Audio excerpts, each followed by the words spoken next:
ఊళ్ళో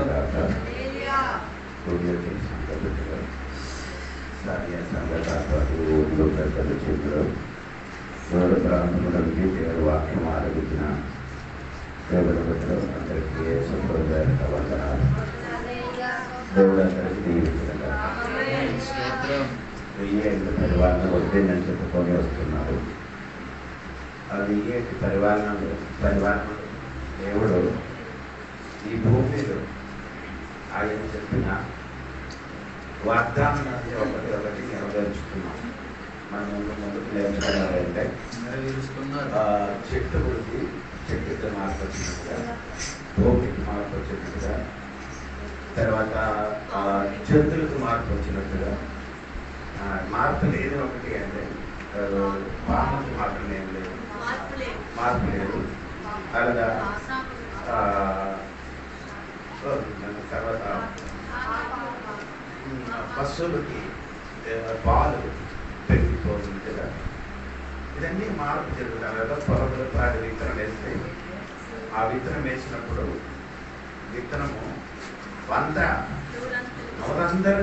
ఏం చేస్తున్నారు, పొలం దొరికినట్టుగా మనం నేర్చుకున్నాను. దేవుడికి స్తోత్రం. ఈ రోజు నేను చెప్పాలనుకున్నది యెషయా గ్రంథము 60వ అధ్యాయం 17వ వాక్యము 25వ విషయం అండి. 25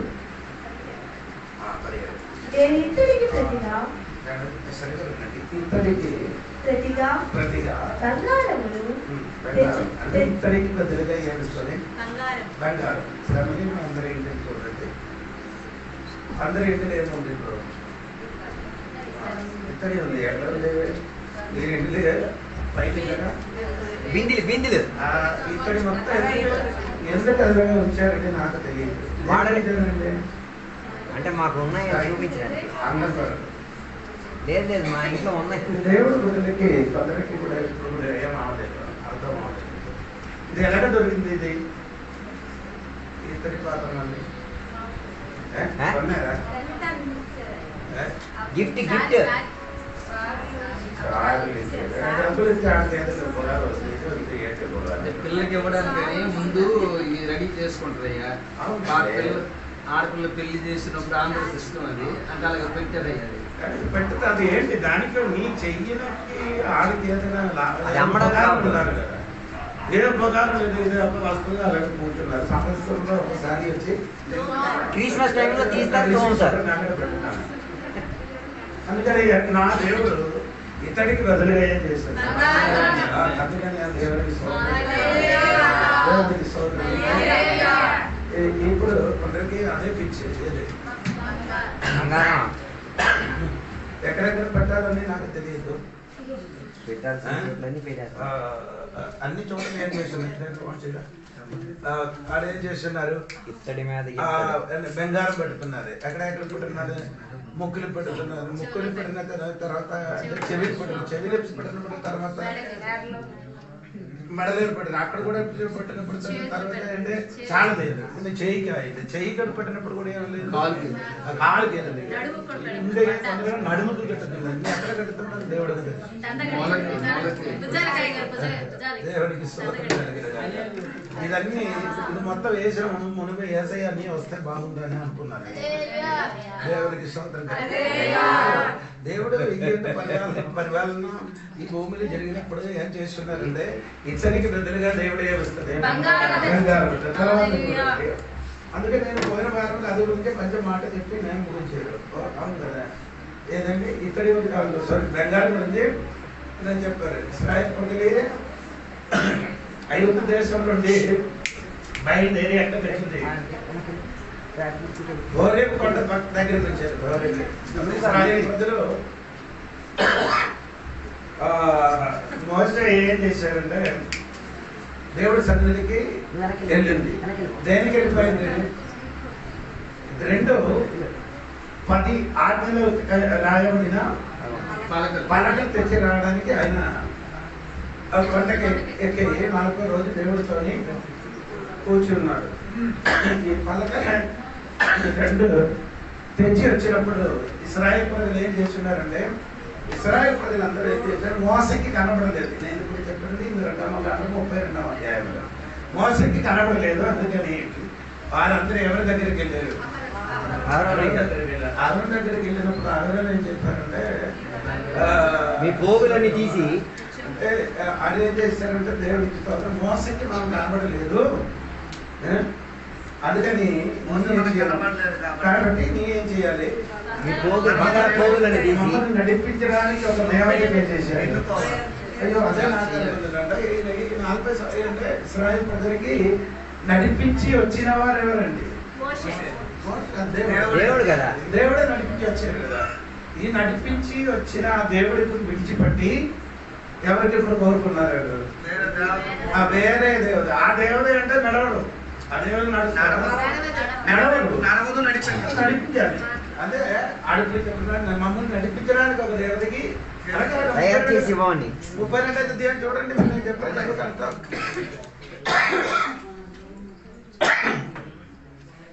మోసే కొండ దిగకుండా నడుము చాగిట ప్రజలను చూచినప్పుడు ఆ ప్రజలు అహరోను నొద్దకు కూడి వచ్చి, లెమ్ము మా ముందర నడుచుటకు ఒక దేవతను మా కొరకు చేయుము. అదే నాకు ఆశ్చర్యం కలిగిందండి. ఇంత బుర్ర లేని వాడు అక్కడ కూర్చున్నారని నాకు ఎప్పుడు అర్థమైంది.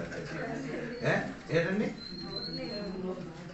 ఏం చెప్పారండి? మోసే కొండ దిగకుండా కడుగు చేయుట ప్రజలు చూసినప్పుడు ఆ ప్రజలు అహరోను వద్దకు కూడి వచ్చి, లెమ్ము మా ముందర నడుచుటకు ఒక దేవతను మన కొరకు చేసుకుందామని చెప్పారు. అదే నేను అడుగుతున్నాను, ఎలాగ చెప్పారు? ఏంటి మీరు వాటి సరిగా విన్నారా? నడవడానికి ఒక దేవత అంటే దేవత నడుస్తుందా? ఏదైనా ఒక దేవత నడుస్తుందా? అప్పుడు ఈ ప్రజలంతా వెర్రివాడు చూడండి, వారేం చేశారు? ఆ మాట నమ్మి ఏం చేశారు? నుండి మమ్మల్ని రప్పించిన మోసే అనువాడు ఏమాయనో మాకు తెలియదని అతనితో చెప్పి, అందుకు అహరోను మీ భార్యలకు, మీ కుమారులకు, మీ కుమార్తెలకు చెవులోనున్న బంగారు పోగులను తీసి నా యొద్దకు తెండని వారితో చెప్పగా, ప్రజలందరూ తమ చెవుల్లో ఉన్న బంగారు పోగులు తీసి అహరోను వద్దకు తెచ్చిరి. అతడు వారి వద్ద వాటిని తీసుకొని పొగరుతో రూపమును ఏర్పరిచి, చెప్పండి ఎందుకు చెప్పారంటే దేవుడికి స్తోత్రం. ఆయన ఏం చేశాడు? రూపం చేశాడు. అంటే మోస దిగి వచ్చినప్పుడు ఆయన మోసకి చెప్పిన మాట మీరు వినండి. 24 వాక్యం చూడదు. 24 అందుకు దానిని ఊడ తీసి తెండని చెప్పి తిని, నేను దాని అగ్నిలో వేయగా ఆ దూడ మాయమాయనను. అయ్యో ఎంత పచ్చ అవుతుంది చెప్పారండి. పచ్చ అవుతుంది కదా. ఏంటి అవుతాం? దూడ మాయమైన చదవండి. అది ఏంటి చదువుతున్నారు?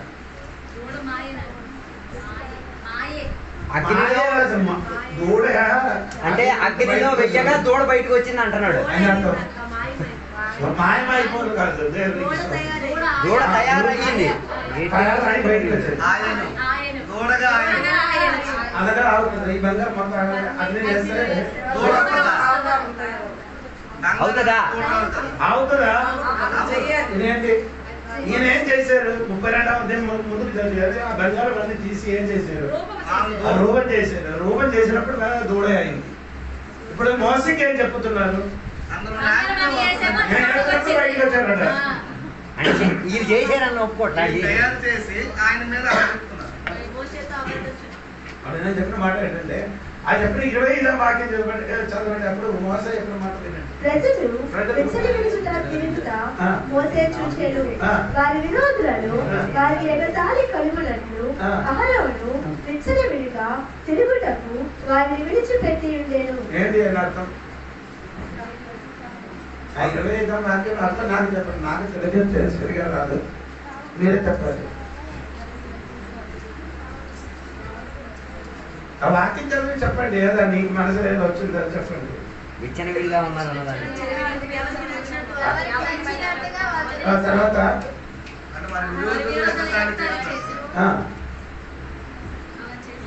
అదే మీరు భాషలో విచ్చలవిడిగా కదా, ఇంగ్లీష్లో చదివితే out of control. Out of control. మోసే ఏంటంటే అహరోను ఇశ్రాయేలు ప్రజల కింద కట్టుంది. కట్లు విప్పగొట్టారు. కట్టెలు అన్ని ఏం చేశారు? విప్పేశాడు. విప్పినప్పుడే ప్రజలు ఏమైంది? దేవుని సంఘంకి ఏముంది? ఒక కట్టుబాటు ఉంది, కొందరికి ఏం లేదు. అదే అందుకే కొందరు సంఘంలో ఉందండి, కట్టుబాటు లేదు. ఆదివారం మాత్రం వస్తుంది, పాడండి, వెళ్ళిపోతుంది. సంఘానికి ఉన్న విశ్వాసానికి అందరికి ఏముంది? కట్టుబాటు ఉందండి. కట్టులే లోపల నిలబడితే మాత్రం సంఘము. రెచ్చకి పెడితే మీరేం చేయకూడదు. రెచ్చకి పెడితే ఏంటో నీకు అర్థమైందా? అలాగే అదే అర్థం అవుతుంది. ఉసిరికాయ తీసుకోవాలి, ఉసిరికాయ ఒక బస్త తీసుకొనేసి ఇక్కడ వేయండి, ఇక్కడ వేయాలి. ఇక్కడ వేస్తే ఇక్కడ ఉండరు. అదే అలాగే అంటే ఉసిరికాయల బస్తా పోస్తే దగ్గర ఉండవు అవి. అలాగే విశ్వాసం కూడా తయారైపోయింది అన్నమాట. ఎందుకంటే ఈ ప్రజలు ఏం చేస్తున్నారంటే దేవుడికి ఆరాధన చేయడానికి ప్రారంభించారు. ఏది ఆ బంగారం ఉన్న ఆ దూడకి ఆరాధన చేశారు. ఆరాధన చేసిన మోసకి కోపం వచ్చి మోసం ఏం చేశారు? ఈ దూడకి ఏం చేశారు? పొడి చేసి నీళ్ళు తెచ్చేసారు. ఇప్పుడు ఏం చేశారు? అందరికీ ఏం చేశారు? ఇది ముందుకు వారందరూ ఏం చేశారు? ఈ దేవతకి మోసారు. ఈ దేవతకి వారందరూ ఏం చేశారు? మోసారు. ఇప్పుడు దేవతకి వారు మోసుకున్నారు. తొలి దేవతను మోసుకున్నారు. ఇప్పుడు మోసుకున్నారు. కడుపులో కడుపు మోసుకున్నా దేవత తల్లి అయినప్పుడు ఏమైంది? మనముగా బయటకు వచ్చింది. ఈ బంగారం ఎందే ఉంది, ఎందే ఉంది. లేదు మనాలకి సమానంగా అవుతారు కానీ కొందరికి ఇప్పుడే అదే పిచ్చు. బంగారం దొరికేదే మనం నుంచి. ఇప్పుడు ఒక పాస్టర్ గారు చెప్పారంటే దేవుడు గుడారం కట్టినప్పుడు బంగారం తెచ్చారమ్మా నేను చెప్పాను కదా, మళ్ళీ ఎందుకు వేయకూడదు? చెప్పారు కదా, మరి ఎందుకు వేసుకోకూడదు అంటే అడిగిన ప్రశ్న.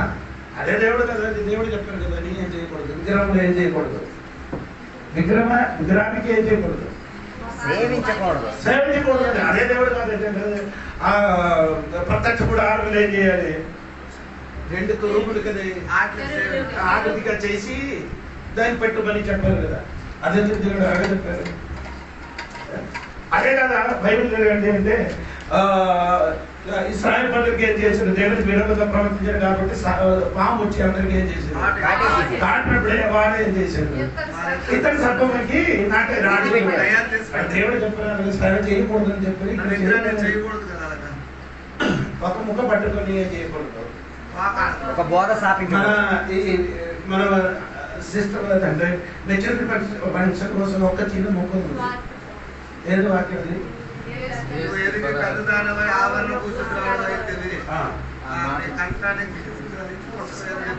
అది ఎందుకు రాశారండి? ఈ పాత్రకు తెలియదు, పబ్లిక్ కొట్టిన వాడుకు తెలియదు. అదంటే ఆయన పైన కింద ఏముండాలి చూడండి. ఏం చెప్పినప్పుడు ఏంటంటే ఏం చేశారంటే మంగళసూత్రం కట్టద్దు నేను చెప్పినప్పుడు బైబిల్ ఉంది కదా, కట్టమని ఎక్కడ ఉన్నాడు? 3 పేటల అదేంటి అది? అదేంటి అది? 3 పేటల తాడు అంటే ఏంటిది? అదేంటి అది? ఎక్కడ రాయబడింది అది? చూడండి నాకు తెలియదు. అది ఎక్కడ ప్రసంగిలో ఉందో తెలుసు. 3 చూడండి బైబిల్ అంతే చూడండి. నేను అన్ని నా ముందు చూడకూడదు. బైబిల్ ఎంత తరగడ పెట్టదు. 3 పేటల తాడు త్వరగా తెగిపోయి 11 చదవ ఇద్దరు కలిసి పండుకొని ఇప్పుడు అర్థమైపోదు. ఇద్దరు ఏం చేయాలి? కలిసి పండుకునే వారికి వెంట కలుగును. ఏటా కలుగుతుంది అంటే ఇద్దరు కలిసి ఏముంటుంది? పండుకుంటే ఏమవుతుంది? దాని అర్థం వేడి వస్తుంది. ఒంటరిగానికి వెంట ఎలాగ పుట్టును? అదే ఒంటరిగా ఉంటే వెంట పుట్టదు కదా. పుట్టదు. తర్వాత ఒంటరి ఒకరి మీద మరి ఒకడు పడిన ఎడల ఇద్దరు కూడి వాడిని ఎదిరింపగలరు. ఒకడికి ఇద్దరు కలిసి ఉంటే ఒకడు ఎదిరిస్తే ఆడికి ఇద్దరుంటే ఎదిరించగలరు. పవర్ ఉంది. తర్వాత 3 పేటల త్రాడు ఇప్పుడే దీన్ని అర్థం చెప్పండి. త్వరగా తెగిపోదు కదా. దీన్ని అర్థం చెప్పండి. అంటే ఉంటేనే గొప్ప అనుకుంటే ఇంకో 3 కలిస్తే మరి ఇది ఉంటుంది. 3 పేట తాడు ఉంటే ఎవరు ఏం చేయరు. అది మీరేం చెప్తున్నారు? దానికి తండ్రి కుమార పరిశుద్ధాత్మ నామం కూడా తగిలించేస్తారు. ఎక్కడ బైబిల్ వ్యాఖ్యానం కూడా బైబిల్ తోక తెలియదు, తల తెలియదు కదా. వ్యాఖ్యానం మీద వ్యాఖ్యానమే, దాని మీద ఘోర ప్రచారమే. దేవునికి స్తోత్రం. బాబు నీ నచ్చినట్టుగా బైబిల్ వ్యాఖ్యానించకూడదు. అలా చేస్తే దేవుడు నిన్ను వదలదు. దేవుడికి స్తోత్రం. ఇది ఏం చేయకూడదు, కలపకూడదు, తీయకూడదు. అలాగే కలిపితే నీ ఎవరవుతుంది? కలిపితే నీ దొంగ అవుతున్నారు. ఇంకేంటే ఇది నుండి ఏం చేయదు, తీయకూడదు. తీస్తే ఏమవుతుంది? బైబిల్ రాయబడిన సమస్త మీద తెగులు నీ మీదకి వస్తుంది. దేవుడికి స్తోత్రం కలిగిన ఈ కాలంలో పాటలకు ఏదో దొరికితే దాన్ని పట్టుకొని ఏం చేయాలి చేసుకున్నారు, బోధిస్తున్నారు. అంటే ఎవరికి ఏం తెలియదు అంటే కూర్చున్న వాడికి తెలియదు బైబిల్, చెప్పిన వాళ్ళకి కూడా సరిగా బైబిల్ తెలియదు. ఏదో మొక్క తెలుసుకొని నీ బైబిల్ స్కూల్కి వెళ్ళి 3 నెలల మన మొక్కలందరికీ 3 సంవత్సరాలు బైబిల్ స్కూల్ నేర్చుకొని వచ్చేది. బైబిల్ ప్రసంగం చేసుకున్నారు. అప్పుడు నేను చెప్పిన అంటే బైబిల్ తెలియాలి, బైబిల్ విషయం తెలుసుకొని బైబిల్ చేయాలి, వ్యాఖ్యానించాలి. ఇప్పుడు నేను చెప్పుకొని వచ్చినది బైబిల్ చెప్పుతున్న మాట ఏంటంటే అదే నిర్గమకాండము 33వ అధ్యాయము 4వ వాక్యం చూడండి. ప్రజలు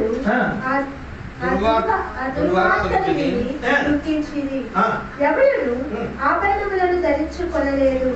కాగా యెహోవా మోసేతో ఇట్లనెను, మీరు ఇశ్రాయేలీయులతో మీరు లోబడగలని ప్రజలు, మీరు లోబడగలని ప్రజలు. ధరించిన వాడు ఎవరు? ఇశ్రాయేలు ప్రజలు ఎక్కడ వెళ్ళి ఏం చేయలేదు. ఆవరణం ఎక్కడ నుండి ఆవరణం ధరించలేదు. ఎక్కడి నుంచి వాళ్ళు ఆభరణాన్ని ధరించుకోలేదు. ఓరేపు కొండ దగ్గర నుంచి అక్కడే తీసేశారు. ఈ ధరించిన వాడికి మీరు చూడండి, కరెక్ట్ కావాలంటే ఇది బైబిల్ స్టడీ అయిన తర్వాత నాకు అడగండి, నేను జవాబు చెప్తాను. దేవుడికి స్తోత్రం కలిగి. ఇప్పుడు ఆభరణం గురించి మీరే చేయకూడదు. అది ఎక్కువ ప్రయోజనం ఇవ్వకుండా దేవుడికి ఏం చేయాలి, ప్రాధాన్యత ఇవ్వండి. ఇది వస్తువులకి కాదు, దేవుడికి ఏం చేయాలి, ప్రాధాన్యత ఇవ్వండి. దేవుడికి స్తోత్రం. అప్పుడు ఇశ్రాయేలు ప్రజలు ఏం చేయలేదు, ఎక్కడ నుండి ఆభరణ ధరించలేదు, నుండి వారే చేయలేదు, ఆభరణం ధరించుకోలేదు. దేవుడికి స్తోత్రం. అప్పుడు అయ్యో నీ అలాగా మాట్లాడుతున్నాడే. దేవుడికి స్తోత్రం. లూకాసు వార్త 15వ అధ్యాయం చదవద్దు, మీకు అందరికీ తెలిసిందే. ఒక నాన్నకి 2 కొడుకులు ఉన్నారు. ఒక కొడుకు కదా ఆస్తి అన్ని తీసుకొని ఏం చేశారు, దూరదేశానికి వెళ్ళి అన్ని ఖర్చులు అన్ని చేసి మొత్తం నష్టం చేసి ఇంటికి తిరిగి వచ్చినప్పుడు ఉంగరమును పెట్టాడు. ఉంగరమును పెట్టారు కదా, ఉంగరం పెట్టితే మనం కూడా పెట్టచ్చు కదా. ఆయన పెట్టుకుని మనం పెట్టడం అది కదా, అంతే కదా. అది ఎందుకు పెట్టారని తెలియదు. పెట్టిన కారణం ఏంటంటే తండ్రి దగ్గర నుండి ఈయన ఏమైంది, వేరే అయిపోయిన వాడు మళ్ళీ కలిసినప్పుడు ఏం చేస్తుంది, అదే నరకం. అదే నీ ధరించడానికి దేవుడు చెప్పలేదు, దేవుడికి దేవుడు చెప్పలేదు. ఇది మీరు చూడండి, 1 పీతరు 3వ అధ్యాయంలో చదివినప్పుడు స్త్రీలకి చెప్పిన మాట ఇప్పుడు వినండి. 7వ వాక్యం చూడండి. పురుషులారా, జీవమన కృపావరములు మీ భార్యలు మీతో పాలివారై ఉన్నారని ఎరిగి ఎక్కువ బలహీనమైన ఘటమని భార్యను సన్మానించి మీ ప్రార్థనలకు అభ్యంతరము కలగకుండానట్లు జ్ఞానము చొప్పున వారితో కాపురము చేయుడి. అటువలే పూర్వము దేవుని ఆశ్రయించిన పరిశుద్ధ స్త్రీలను తమ స్వపురుషులకు లోబడి ఉండుట చేత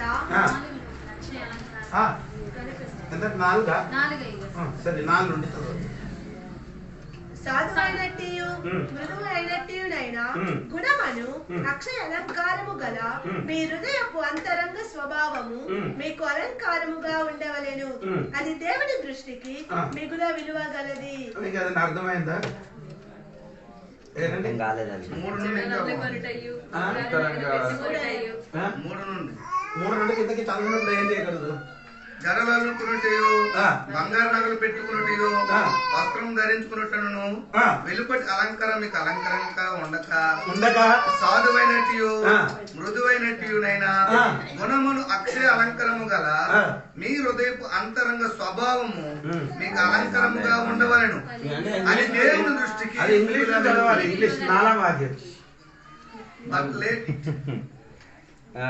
Your adornment must not be merely external, with interweaving and elaborating knitting of hair and wearing gold jewelry or superficial expensive clothes, but it be the inner beauty of the hidden person of the heart with ornament అని రాయబడి ఉంది.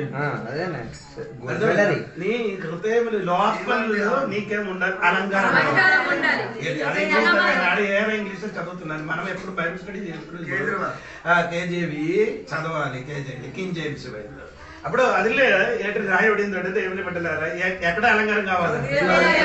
నీకెప్పుడు మన విశ్వాసకి అందరికి ఏదో కావాలి? బయట. అదే మీకు అందం. అది బయట ఉన్నది మంచిది అందరు చూడడానికి, కానీ దేవుడికి చూడడానికి అది అందం కాదు. బయటలో చూడడానికి మంచి అమ్మాయో మంచి అబ్బాయో చూడడానికి నిన్ను చూడడానికి చాలా అందం కలిగి ఉన్నారు, కానీ దేవుడు నిన్ను చూడరు.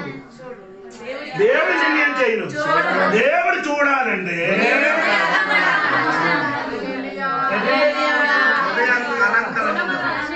ఏంటంటే నీకు అర్థమైందా? దేవుడు నిన్ను ఎక్కడ చూస్తుంది? అలంకారం. అదే గొప్ప లోపల నీకు ఒక అలంకారం ఉండాలి. అదే దేవుడు చూస్తున్నాడు. ఈ కాలంలో ఉన్న విశ్వాసీలకి ఇది అర్థం అవ్వలేకపోతుంది కాబట్టి నాకు భయం కలుగుతున్నారు. దేవుని ఈ లోకము నుండి కాదండి మెయిన్, లోపలికి అలంకారం కలిగి స్తోత్రం కలిగిన అదే దేవుడు కోరుకున్నారు. అదే దేవుడు ఆశ కలిగి ఉన్నారు. దేవునికి స్తోత్రం కలిగి. కానీ విశ్వాసులకి అందరికి ఎప్పుడైనా బయట అలంకారం గోరుందా ఇక్కడ స్టాచ్యూ నాకు ఇది అర్థం తెలియదు. అంగేటండి వినాయకండి లిప్టిక్ ఐబ్రోస్ నాగమలకి ఏమంటే అవన్నీ ఇదన్నీ పిల్లలు ఎక్కుతున్నారు. ఇదన్నీ పిల్లలు పెట్టుకొని తిరుగుతున్నారు అన్నమాట.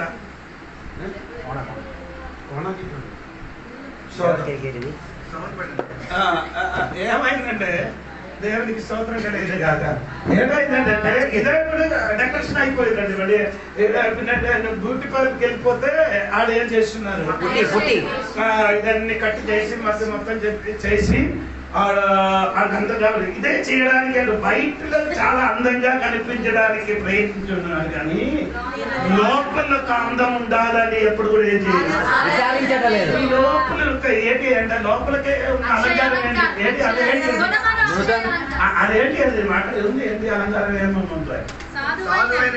ఏంటంటే సాధు నేను చూస్తే సాధు చూస్తే ఎలా ఉంది? చేతపురి వల్ల ఉంది. బయట చూసినప్పుడు సూపర్ గా ఉంటుంది. బయట చూసినప్పుడు చాలా అందంగా ఉంది, కానీ నేను స్వభావం ఎలా ఉంది? చిత్తపురి వల్ల ఉందండి. అయ్యో ఒక మాటకి రెండో మాట నీ మీదకి పడిపోతాను. దేవుడికి స్తోత్రం. రెండవది అదేంటి మారిపోతున్నారండి. స్తోత్రం. అందరూ కోపం ఏదైనా మాట అయ్యో ఆ మాట వెంటనే నేను కొట్టడానికి వస్తుంది. మృదువుగా ఉండదు. మృదువు ఉంటుంది. ఏంటి మృదువు? కఠినంగా ఉంటుంది. కఠినంగా మాట్లాడుతున్నారు. అంటే నీ స్వభావం మారలేదు తల్లి. 2 3 ఆ గుణం ఉండదు. ఏ గుణం ఉండదు? ఏ గుణం లేదు. దేవుడికి స్తోత్రం. ఏ గుణం ఉందంటే బయటకు పెయింట్ కొట్టడం మాత్రమే గుణం తప్ప వేరే ఏ గుణం లేదు. దేవుడికి స్తోత్రం. ప్రియులారా నీ దేవుడి వాక్యంలో తిరిగి రండి. స్తోత్రం కలిగింది. అదే అందం కలిగినది. ఏది? నీ బయటలో కాదు అందము. ఎక్కడ అందం కలిగిన దేవుడికి స్తోత్రం కలిగింది. అదే దేవుడే చేస్తున్నాడు. కొనుక్కొని అదే దేవుడు కోరుకున్నాడు. దేవునికి స్తోత్రం. కన్నీరు కాదు. సరే అండి, అదే అంటే ఇంకా తర్వాత ఇది యెషయా గ్రంథము 60 అధ్యాయం 17వ వాక్యంలో నేను ఇతనికి ప్రతిగా బంగారమును తెచ్చుచున్నాను, ఇనుమునకు ప్రతిగా వెండిని. వదిలిగా ఏమవుతుంది? వెండి. తర్వాత కర్రకు ప్రతిగా ఇత్తడిని, రాళ్లకు ప్రతిగా ఇనుమును తెచ్చుచున్నాను. అదే చెప్పండి గట్టిగా. కర్ర పని అప్పుడు అవసరం లేదు. ఎప్పుడు వెయ్యండి పరిపాలన సమయంలో కర్రకి బదులుగా దేవుడు ఏం ఇచ్చాడు? ఇతడు ఇక్కడ ఇంకేంటాడు బాబు, నీ అక్కడ ఇంట్లో పడి కట్టితే ఏదైనా పని చేసినప్పుడు ఏమవుతున్నారు? ఇతడితోని వెండితోని దేవుడు వెంకాలతో ఎన్ని కట్టుకున్నారు? దేవుడికి స్తోత్రం. అదే చెప్పొచ్చు. యేసయ్య పరివారం నుండి భూమిని జరిగినప్పుడు దానికి ఏమవుతుంది? మార్పు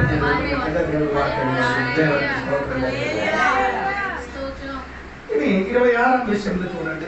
యెషయా గ్రంథం 60 అధ్యాయము 22వ వాక్యం.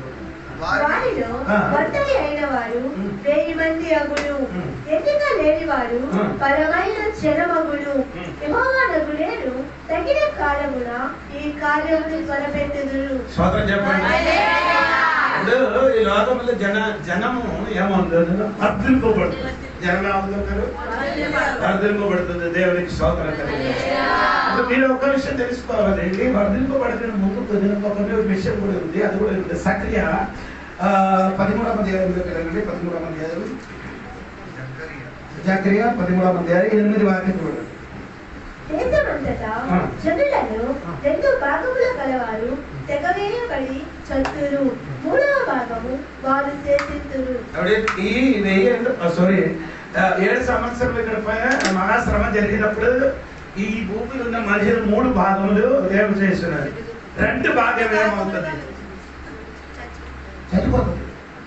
బాకీ ఎంత ఉంది? ఒక భాగం మాత్రం మిగిలిపోతుంది. చెప్పలేదు.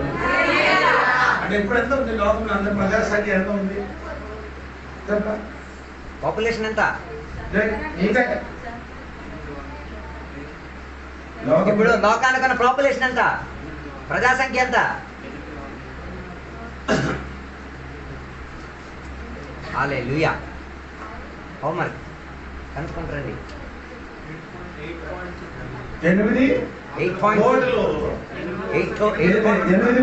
8.2 బిలియన్ ప్రజలు ఉన్నారు.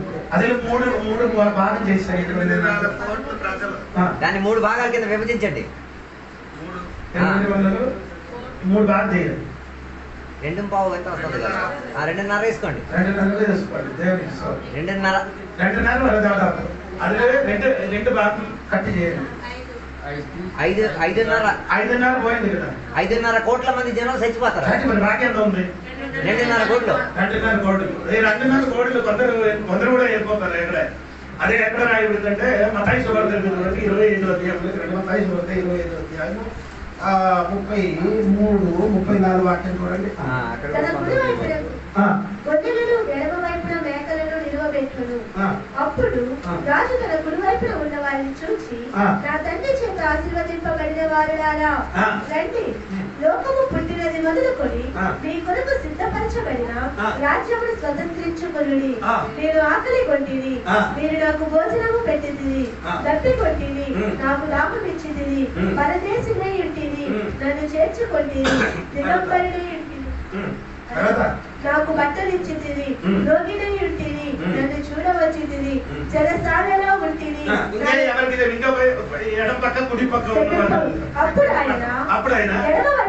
ఎడమ వైపున ఉన్నవాడికి చూసి సమీపబడిన వాడా, నన్ను విడిచి అపవాదికి వారి దూతలకు సిద్ధపరచబడిన నిత్యాగ్నిలోని ఆడుకోండి. ఎంత ఉంది మిగిలింది? ఇంకా కొందరు మాత్రమే. అంతే. ఇప్పుడు 3లో 2 భాగం పోయింది. ఒక్క భాగం ఉంది. ఆ ఒక్క భాగం ఎంత ఉంది? ఈయన అడిగిన అది కాదు. 2.5 ఉంది కదా. ఈ 2.5 కూడా ఏం చేశారు? సగం పోయింది. సగం 2.5 అయితే సగం కూడా పోయింది. బాకీ ఎంత ఉంది? 1.5. దేవునికి స్తోత్రం. అంటే జనాంగం ఈ భూమిలో ఉన్నాం. ఈ జనాంగం దేవుడు ఏం చేస్తుంది? వర్ధలింపు చేస్తుంది. దేవునికి చెప్పలేదు ఎలాగ వర్ధలింపు పడుతున్నారని ప్రకటన గ్రంథంలో రాయబడింది. మీరు అది కూడా చూడాలి. ఎలాగ ప్రకటన గ్రంథంలో 27-8 వాక్యం చూడండి. 27-8 వాక్యం. 1000 సంవత్సరములు గడిచిన తరువాత సాతాను తానున్న చెరలో నుండి విడిపింపబడును. భూమి తన దిశలందుండు జనములను లెక్కకు సముద్రపు ఇసుక వలె ఉన్న గోగు మాగోగు అను వారిని మోసపరిచి వారి యుద్ధములకు పోగు చేయుటకై. ఎంత ప్రజలు ఉంది ఇప్పుడు?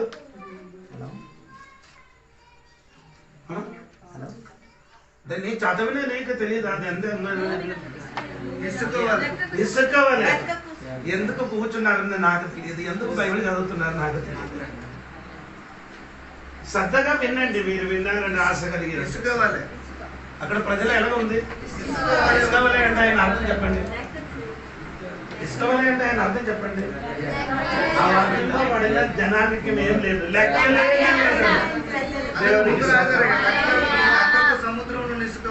సోదరు కలిగి ఇప్పుడు దేవుడు ఇశ్రాయేలు ప్రజలు ఐగుప్తు దేశానికి వెళ్ళినప్పుడు ఎంతమంది వెళ్ళారు?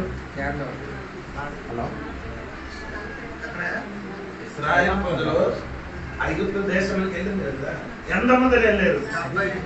70 మంది వెళ్ళారు. ఇది ఎంతమంది ఐగుప్తు దేశం నుంచి కానానికి వచ్చింది?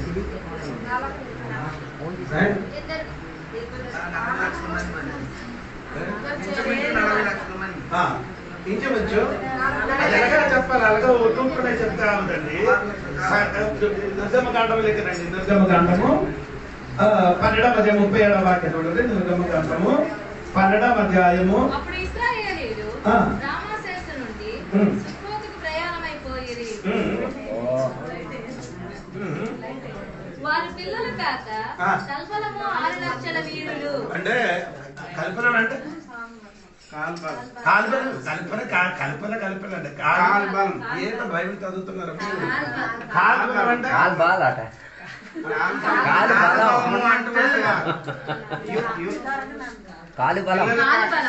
అదేంటి? అది జనసంఖ్య వాళ్ళు ఉన్నవాటి వారు అక్కడ మరుసటి చదవండి. పిల్లలు కాకుండా మాట్లాడు. పురుషులు మాత్రము 6 లక్షలు. అర్థమైందా? స్త్రీలు పిల్లలు తప్పించి అది స్త్రీలు పిల్లలు తప్పించి 6 లక్షలు. చెప్పిన లెక్క చేయాలి. అది భార్య. అది 6 లక్షల పురుషులు ఉంది కదా, 6 లక్షలు అలాగే ఏమైంది? 12 లక్షలు. సరే, ఒక కుటుంబానికి 4 పిల్లలు లెక్క బట్టి వాడు 12 లక్షలకి ఎంత ఉంది? 24. ఓకేనా? అవును. అప్పుడు ఎంత అయింది?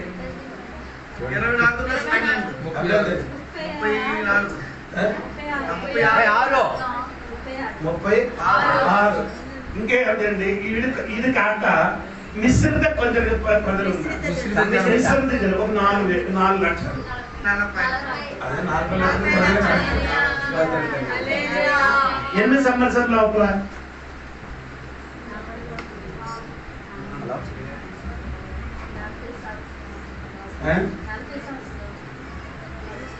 ఎంత వర్ధన రావడానికి ఎన్ని సంవత్సరాలు పడింది?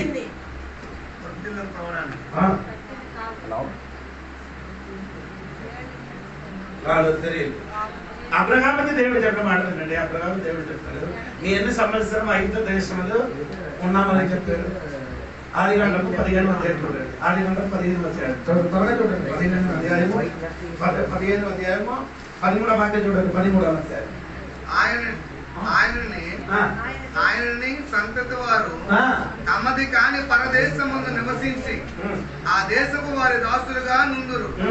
వారు 400 ఏండ్లు. అప్పుడు ఎన్ని ఏంటి? 400 ఏంటిలు ఎక్కడ ఉన్నాం? 400 ఏంటి తర్వాత ఏం చేయాలి? ఇశ్రాయేలు ప్రజలు ఏం చేయాలి? బయటికి రావాలని ఎవరికి చెప్పారు? దేవుడు మోసేకి చెప్పారు. ఇది కరెక్ట్ కదా? సరే, ఇన్ని చూడండి మళ్ళీ రండి 12:40 వాక్యం చూడండి 12:40 వాక్యం. ఇశ్రాయేలీయులు ఐగుప్తులో నివసించిన కాలము 430 సంవత్సరములు. అదేంటది దేవుడు ఎప్పుడు విడుదల జరుగుతుందని చెప్పారు? 400. ఇప్పుడు ఇక్కడికి వచ్చినప్పుడు 430. ఎందుకు 30 బైబిల్ తప్పు కదా. ఇప్పుడు దేవుడు అవుతుందని చెప్పారా? అవుతుందని చెప్పలేదు. ఎందుకు ఎక్స్ట్రా వచ్చింది? 30 సంవత్సరాలు. ఈ 30 సంవత్సరాలు ఎక్స్ట్రా రావడానికి కారణం మోసే అప్పటి వరకు ఏం అవ్వలేదు. సెట్ అవ్వలేదు. సెట్ అవ్వని వారికి దేవుడు ఏం చేశాడు? ఆ సమయం బట్టి దేవుడు ఏం చేశాడు? నీ సెట్ అవ్వడం వరకు దేవుడు అడగదు. వెయిట్ చేస్తాడు. దేవుడే సరి అయిన రీతిగా సెట్ అవ్వడానికి దేవుడు ఏం చేస్తున్నారు? వెయిట్ చేస్తున్నారు. దేవుడికి స్తోత్రం. అనగా ఈ లోకంలో ప్రజలు ఏమవుతున్నారు? అప్పుడు మీరు ఒక్క విషయం నాకు తిరిగి అడగాలి. దేవుడు సంఘం ఎక్కడ ఉన్నారు? అప్పుడు సంఘం పిల్లలు మనం ఇక్కడ నుంచి యుగాంధ్రం చెంది అక్కడ పైకి వెళ్ళిపోయారు కదా. మనం ఎక్కడ ఉన్నాం? మనము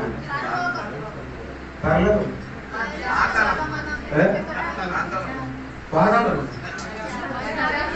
నెయ్యేటి పరిపాలన సమయంలో సంఘం. అరే బాబు సంఘం అని చెప్తే మరణించిన వాళ్ళు లేచిన వాళ్ళు ఇద్దరు వస్తారు కదా. సంఘం అని చెప్తే అందరూ వెళ్ళి మార్వల్స్ వాళ్ళందరూ రూపాంతరం చెంది బయటికి వెళ్ళారు కదా. ఆ వెళ్ళిన వాడు ఇప్పుడు ఎక్కడ ఉన్నాం? అది ఎక్కడ ఉన్నారండి? మధ్యాహ్నం మధ్యాకాశంలో ఏం చేస్తారు? వంట చేస్తున్నారు. మధ్యాకాశం నుండి కిందకి దిగి వచ్చారు కదా మీరు. ఏసై తోడు ఎక్కడికి వచ్చారు? ఈ భూమిలోకి వచ్చి మీరేం చేస్తున్నారు? పరిపాలనలో ఇదేంటి ఎప్పుడు వెయ్యంటే పరిపాలన మీరే పరిపాలన చేస్తున్నారు. దేవుడికి స్తోత్రం. దేవుడికి స్తోత్రం. వెయ్యంటే పరిపాలన భూములు జరిగినప్పుడు దేవుడి సంఘం బిడ్డలు భూమిలో మనకు ఒక దేశానికి పరిపాలన చేయడానికి దేవుడు మనకు అధికారం ఇచ్చింది. అది ఎవరికి పరిపాలన చేస్తాను? ఆ కాలంలో మార్మల్ ముందలేదు కొందరు ఉన్నారు ఇక్కడ. స్తోత్రం. అన్ని ఉన్నారు. అది ఇప్పుడు ప్రకటన 20:7-8 వాక్యం చదివినాడు. ఎంత అయింది ఇప్పుడు? మీకు చదవద్దండి, ఇప్పుడు ముందుగా చదివారు. 20:7-8 వాక్యం. ఇష్టంగా ప్రజల సంఖ్య పెరిగింది. దేవునికి స్తోత్రం కలిగింది. అటువంటి ప్రజలు పెరిగినప్పుడు దేవునికి స్తోత్రం కలిగింది. సంఘ బిడ్డలు ఈ భూమిలో ఉన్న ఈ పెరిగిన జనాంగంలోకి ఏం చేస్తున్నారు? పరిపాలన చేస్తున్నారు. దేవునికి స్తోత్రం కలిగింది కాక. అనేది చెప్పొచ్చు. అంటే నీకు ఈ భూమి నీకు పని ఉంది. దేవుడు చెప్పారు కదా, ఇశ్రాయేలు గోత్రానికి 12 సింహాసనాలు కూర్చి మీరేం చేస్తున్నారు? పరిపాలన చేస్తున్నారని దేవుడు చెప్పారు కదా. దాన్ని మళ్ళీ నేను ఇంత ముందుకు చెప్పాను ఏమంటే, దేవుడు ఏం చేశారంటే, దేవుడు ఒకరికి తల్లు ఇచ్చారు. తల్లులు ఇచ్చారు కదా. అప్పుడు దేవుడు ఏం ఇచ్చినా ఆ వ్యక్తి బాగా వ్యాపారం చేసినప్పుడు దేవుడు ఏం చెప్పారు?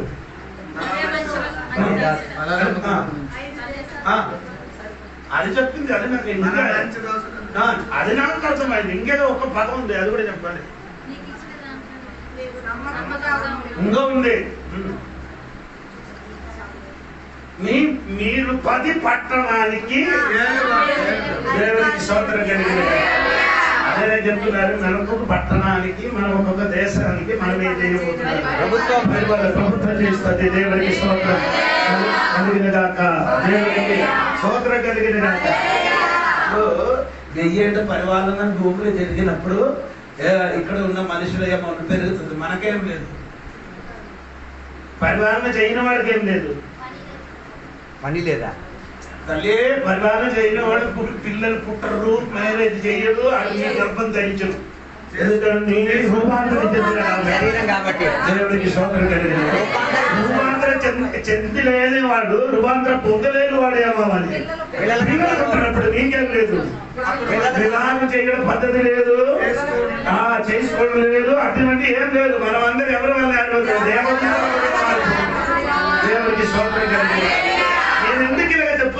అని నీది అర్థం తెలుసుకోవాలి. దేవునికి స్తోత్రం కలిగిన అప్పుడే నీకు ముందుకున్న క్లాసులు అర్థం అవుతున్నారు. దేవునికి స్తోత్రం కలిగిన చెప్పండి గట్టిగా.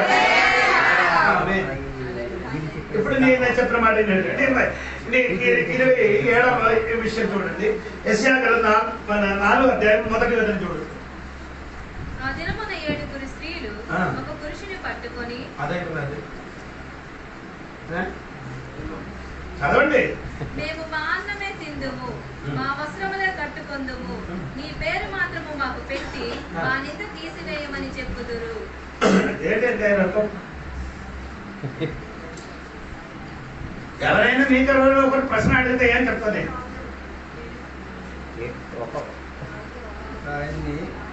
విషయం చెప్పండి, మ్యాటర్ చెప్పండి. ఆ దినమున 7 స్త్రీలు ఒక వ్యక్తిని పట్టుకొని మా అన్నమే తింటా, మా వస్త్రమే ధరించి, కానీ నీ నీ పేరు మాత్రమే మేము కోరుకుంటున్నాం. ఒక స్త్రీ ఒక పురుషునికి ఏం చేస్తున్నారు? 7 స్త్రీ ఏం చేస్తున్నారు? ఏంటి అది అనగా రాయడానికి కారణం ఏంటి? దేవునికి స్తోత్రం. కారణం ఉంది. దేవునికి స్తోత్రం కలిగింది కాదు. చూడండి బైబిల్ వాక్యంలోనికి రండి, అప్పుడు మీకు మంది కూడా అర్థం అవుతున్నారు. దేవునికి స్తోత్రం కలిగింది.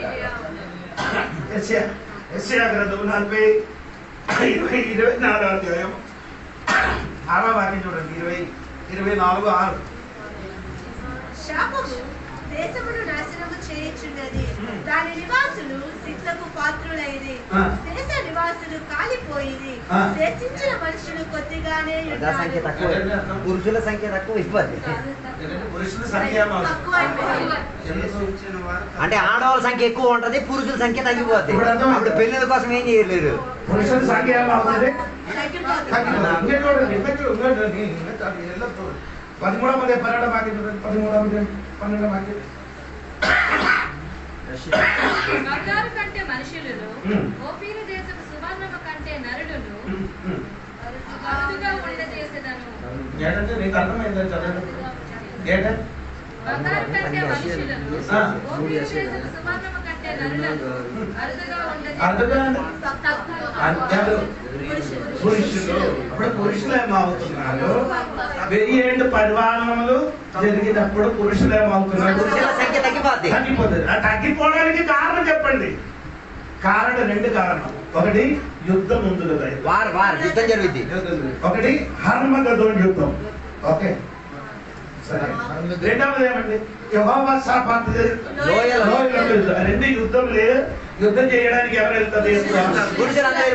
అప్పుడు పురుషులు అందరూ యుద్ధంలోకి వెళ్ళినప్పుడు ఏమైంది? వారు అందరూ ఏం చేశారు? చంపబడ్డారు. చంపబడి చంపబడిన ఎలాగ ఉందంటే అది మీరు మన ముందుకు చదివింది ప్రకటన కదా 14వ అధ్యాయం ఒకసారి చూడండి. 14వ అధ్యాయం దగ్గరండి. 14వ అధ్యాయం 19 నుండి 20 వరకు చదవండి. 14వ అధ్యాయం 19, 20 వరకు. కాగా ఆ దూత తన గొడవని భూమి మీద వేసి భూమి మీదనున్న ద్రాక్ష పండ్లను కోసి దేవుని కోపమని ద్రాక్షల పెద్ద తొట్టిలో వేసెను. ఆ ద్రాక్షల తొట్టి పట్టణమునకు వెలుపల తొక్కబడెను. నూరు కోసిన దూరము గున్నముల కన్నెము మట్టుకు ద్రాక్షల తొట్టిలో నుండి రక్తము ప్రవహించింది. అంటే మనిషి రక్తం ప్రవహిస్తుంది. ఈ పురుషులకి అందరూ యుద్ధంలో ఏమవుతుంది? చంపేస్తారు. ఏలాగే చంపుతానా? కత్తితో కదా, తుపాకీతో చంపేస్తుంది. కొంతమందికి ఏం చేస్తారు? బాంబు వేసి చంపేస్తారు. అలాగే పురుషులు మొత్తంగా ఏమవుతుంది? చనిపోతారు. స్తోత్రం కలిగిన అప్పుడు పురుషులు ఎక్కువ మంది చనిపోయినప్పుడు భూమి మీద ఎవరు ఎక్కువ ఉన్నారు? ఆడవాళ్ళ సంఖ్య ఎక్కువ సంఖ్య ఉంది. అదే ఆడవాళ్ళని చెప్తే అవదండి. యెరెమీయా గ్రంథం రండి. యెరెమీయా గ్రంథము 15వ అధ్యాయము 15వ అధ్యాయం 8వ వాక్యం చూడండి. వారి విధవరాండ్రు సముద్రపు ఇసుక కంటే విస్తారముగా ఉండిపోతుంది. మధ్యాహ్నం కాలం నాకు దొరికింది.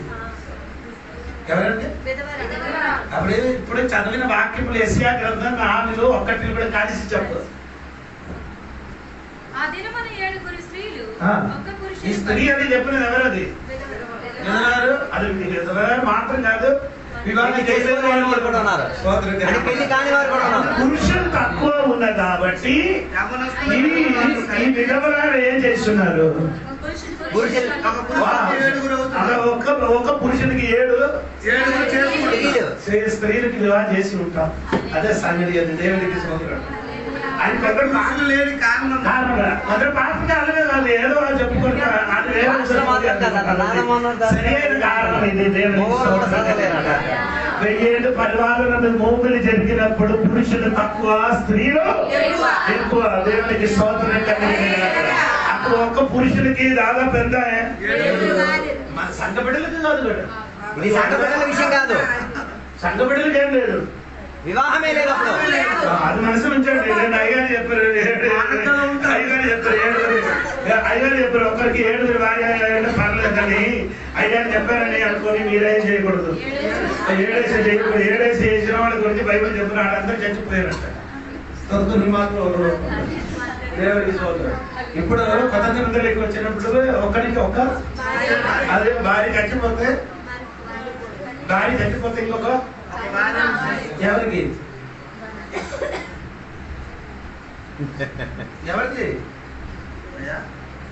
భార్య చచ్చిపోతే ఏం చేసుకోవచ్చు? ఎవరికి అంటే ఇంకొక భార్య కాదు. నేను నచ్చిన వాడికి రాదు.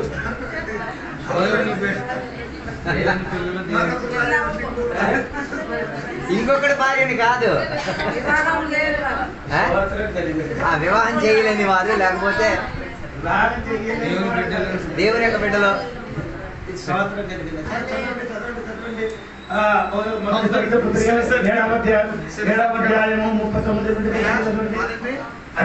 మొదటి కొరింథీ పత్రిక 7వ అధ్యాయం 39 నుండి కిందకి చదవండి. భార్య తన భర్త బ్రతికి ఉన్నంత కాలము భద్రాలయుండును.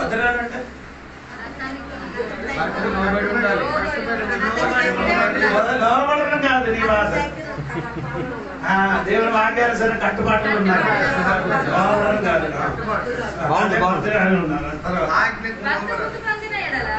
ఆమెకిష్టమైన వారిని పెళ్లి చేసుకొనుటకు స్వతంత్రురాలయుండును కాదు, కిందకి చదవండి. స్వతంత్రురాలై ఉండును గాని కానీ ప్రభువునందు మాత్రమే పెళ్లి చేసుకొనుటకు. ప్రభువునందు పెళ్లి చేయడం కాదు, ప్రభువునందు మాత్రమే. ఆయన అర్థం ఏంటి? ఆయన అర్థం ఆ వాక్యం చదివి దాని అర్థం చెప్పండి. ఎవరికి పెళ్లి చేయాలి? క్రీస్తు ఎరిగిన వాడు. అది కరెక్ట్.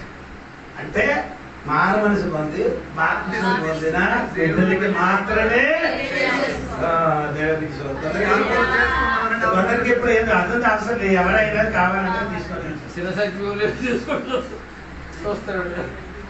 దేవునికి స్తోత్రం. అదే చెప్పండి. భార్య భర్తలు చిన్న పొరపాటు వెళ్తే వస్తే వెంటనే ఏం చేయాలి? క్షమాపణ కదా, విడాకి భార్య. అదే కదా మన సిస్టమ్, మన ప్రపంచ సిద్ధాంతం అదే కదా. మంచి పాట పాడుతుంది. ఏదైనా ప్రతి ప్రోడు వచ్చింది, నేను ఇప్పుడు చచ్చిపోతాను. పాట మాత్రం ఘోరంగా పాడేస్తారు. చిన్న ప్రాబ్లం వస్తే ఇప్పుడు నేనేం చేస్తాను అని వీడికి మళ్ళీ ఒకసారి కూడా బాప్తిజం కాలేదు. చచ్చిపోవడం మళ్ళీ చచ్చిపోవడానికి చెప్తావా? నేను చచ్చిపోతున్నా. మీకు అర్థం అవ్వలేదు. భార్య భర్తల మధ్య ఏదైనా పొరపాటు గొడవలే జరిగింది అనుకో, వచ్చింది అనుకో, ఆ సమస్య పెరిగింది. అప్పుడు నేనేం చెప్తున్నాడు?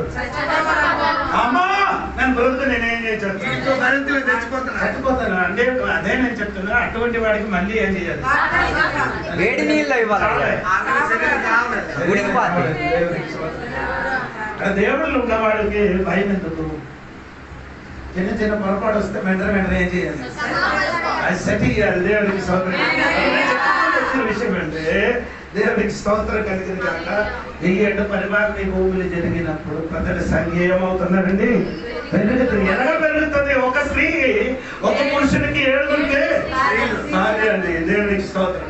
పాత నిబంధనలు అలాగే చేసి ఉండింది. ఒకరికి 2, 3, 4 ఉండొచ్చు. అలాగే చేయొచ్చు. దేవుడు ఆడితో ఏం చేశారు?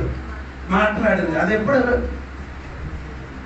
ఉండి ఆడి చెప్పండి. అబ్రహాము అది ఏది యుగం? అది యుగం ఉంది కదా. అది ఏ యుగము? అబ్రహాం జీవించిన కాల తరగతి. మొదటి యుగం. మొదటి యుగమా? మొదటి యుగం దాని పేరు చెప్పండి. అమ్మో, మొదటి యుగం అంటున్నారు, దాని పేరు చెప్పండి. పాపం లేని ఒక యుగం. నిష్కపట కన్మష యుగం. నిష్కపట కన్మష యుగం. పాపం లేని నిష్కపటమైన కల్మషము లేని యుగం. ఆ యుగం. అప్పుడు ఏం లేదు, పాపాలు లేవు. పాపం లేదు. దేవునికి స్తోత్రం. అప్పుడు ఏం లేదు వారికి. మానవుల్లో పాపం ఉండేది కాదు. పాపం లేదు, అందుకని మేనేజ్మెంట్ లేదు. మ్యారేజ్ చేయడం ఆలోచన చేయడం అక్కర్లేదు. దేవునికి స్తోత్రం. ఇది పాపం చేసిన తర్వాత స్వభావం మారిపోయింది. దేవునికి స్తోత్రం. అది తర్వాత ఏమొచ్చింది? ధర్మశాస్త్ర యుగం వచ్చింది. ధర్మశాస్త్ర యుగం. ఆ యుగంలో వచ్చినప్పుడు ఏమవుతుంది? భార్య ఇద్దరు వివాహం చేయకూడదు. అప్పుడు కొత్త యుగం అంటే కొత్త నిబంధనలు ఎక్కువ వచ్చినప్పుడు ఒక యుగం వచ్చింది. మనం ఇదే యుగం అంటే ప్రస్తుతం యుగం కృపాయుగం. దేవునికి స్తోత్రం. ఈ యుగం కృపాయుగం. ఈ కృపాయుగంలో బ్రతికిన దేవుడు బిడ్డలకి ఒక్క మనిషికి కొత్త భర్తకి స్తోత్రం. ఒకవేళ భార్య భర్త చచ్చిపోతే వారికి ఏం చేయొచ్చు? భార్య అని భర్త గారు చెప్తే వాళ్ళకి దేవుడు వివాహం చేయొచ్చు. దేవునికి స్తోత్రం కలిగింది. గట్టిగా దేవునికి స్తోత్రం. అలెలుయా చెప్పండి. అప్పుడు నేను చెప్తున్న మాట ఏంటంటే, వెయ్యేంటి పరిపాలనలో ఈ భూమిలో ప్రజా సంఖ్య పెరుగుతుందని. దేవునికి స్తోత్రం కలిగింది. ఇంకా ఒక మాట కూడా చెప్పి నేను మాట ముగిస్తాను. దేవునికి స్తోత్రం. 28 విషయము మలాకి గ్రంథము 4వ అధ్యాయము 12వ వాక్యం.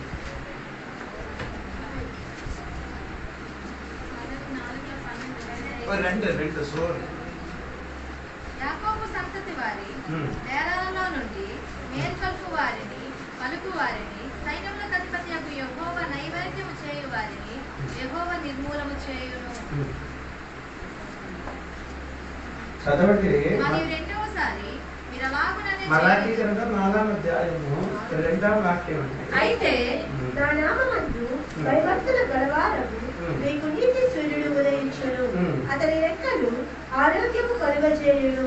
గనుక మీరు బయలుదేరి క్రొవ్విన దూడలు గంతులు వేయినట్లు గంతులు వేయుదురు. ఒక స్తోత్రం చెప్పండి. వెయ్యేంటి పరిపాలనలో ఈ లోకంలో జీవించిన వాడికి ఏముండదు? రోగం ఉండదు. ఏముంటది? దేవునికి స్తోత్రం. సూపర్. హల్లెలూయా చెప్పలేదు. ఎందుకు రోగం లేదు? ఎందుకు రోగం లేదు? ఆ వాక్యం చూడండి బాయ్. ఇంకేంటంటే అది నీతి సూర్యుడు వదలండి. ఎందుకు రోగం ఉండదు? అడిగారు. కొద్దిగా బుర్రవాడండి. రోగం ఎందుకు ఉండదు? సరే పోనీ, మీరు చదవదు. కీర్తనం 105:37 వాక్యం.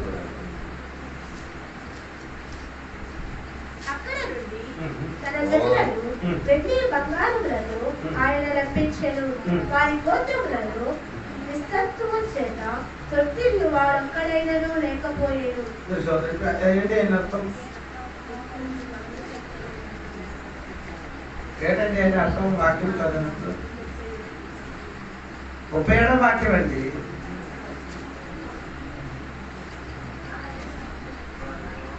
అది ఒక్కడు కూడా వారిలో ఒక్కడు కూడా ఏం లేదు, రోగులు లేదు, రోగదశలో లేరు. నిస్సత్తువ చేత దరిద్రులు వాడు అప్పుడు లేదు. ఏది ఎక్కడ నిస్సత్తువ చేత అంటే ఆరోగ్యంగా ఉన్నారు. రోగి రోగం ఉన్నవాడు లేరు. రోగం ఉన్నవాడు ఎవరు లేరు. ఎవరు?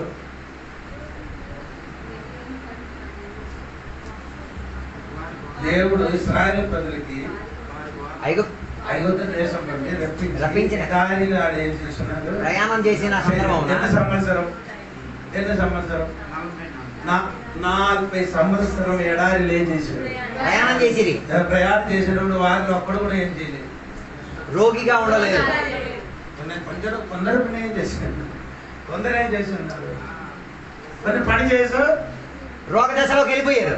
మిరియాం వెళ్ళింది, తర్వాత మిరియాం దేవునికి విరోధంగా మాట్లాడి వారు గోరుని తెచ్చుకున్నారు జబ్బులు. గోరుని తెచ్చినది వారి ఎవరది? మిరియాము. మిరియాం ఎందుకు అడిగి గొడవకి రావడానికి కారణం? మిరియామకి కుష్ఠవ్యాధి రావడానికి కారణం. అదే ఒకటి వాక్యం చూడండి. మోసే కూషు దేశపు స్త్రీని పెళ్లి చేసుకొని ఉండేది కనుక అతను పెళ్లి చేసుకున్న ఆ స్త్రీని బట్టి మిరియాము అహరోనులు అతనికి ఎందుకు ప్రాబ్లం అయింది?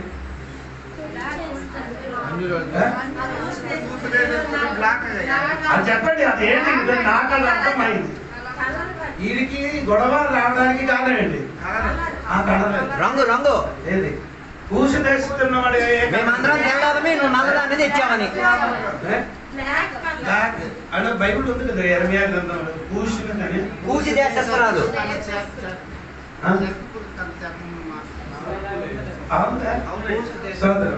అంటే కూచి దేశాన్ని చూస్తే ఎలా ఉంది?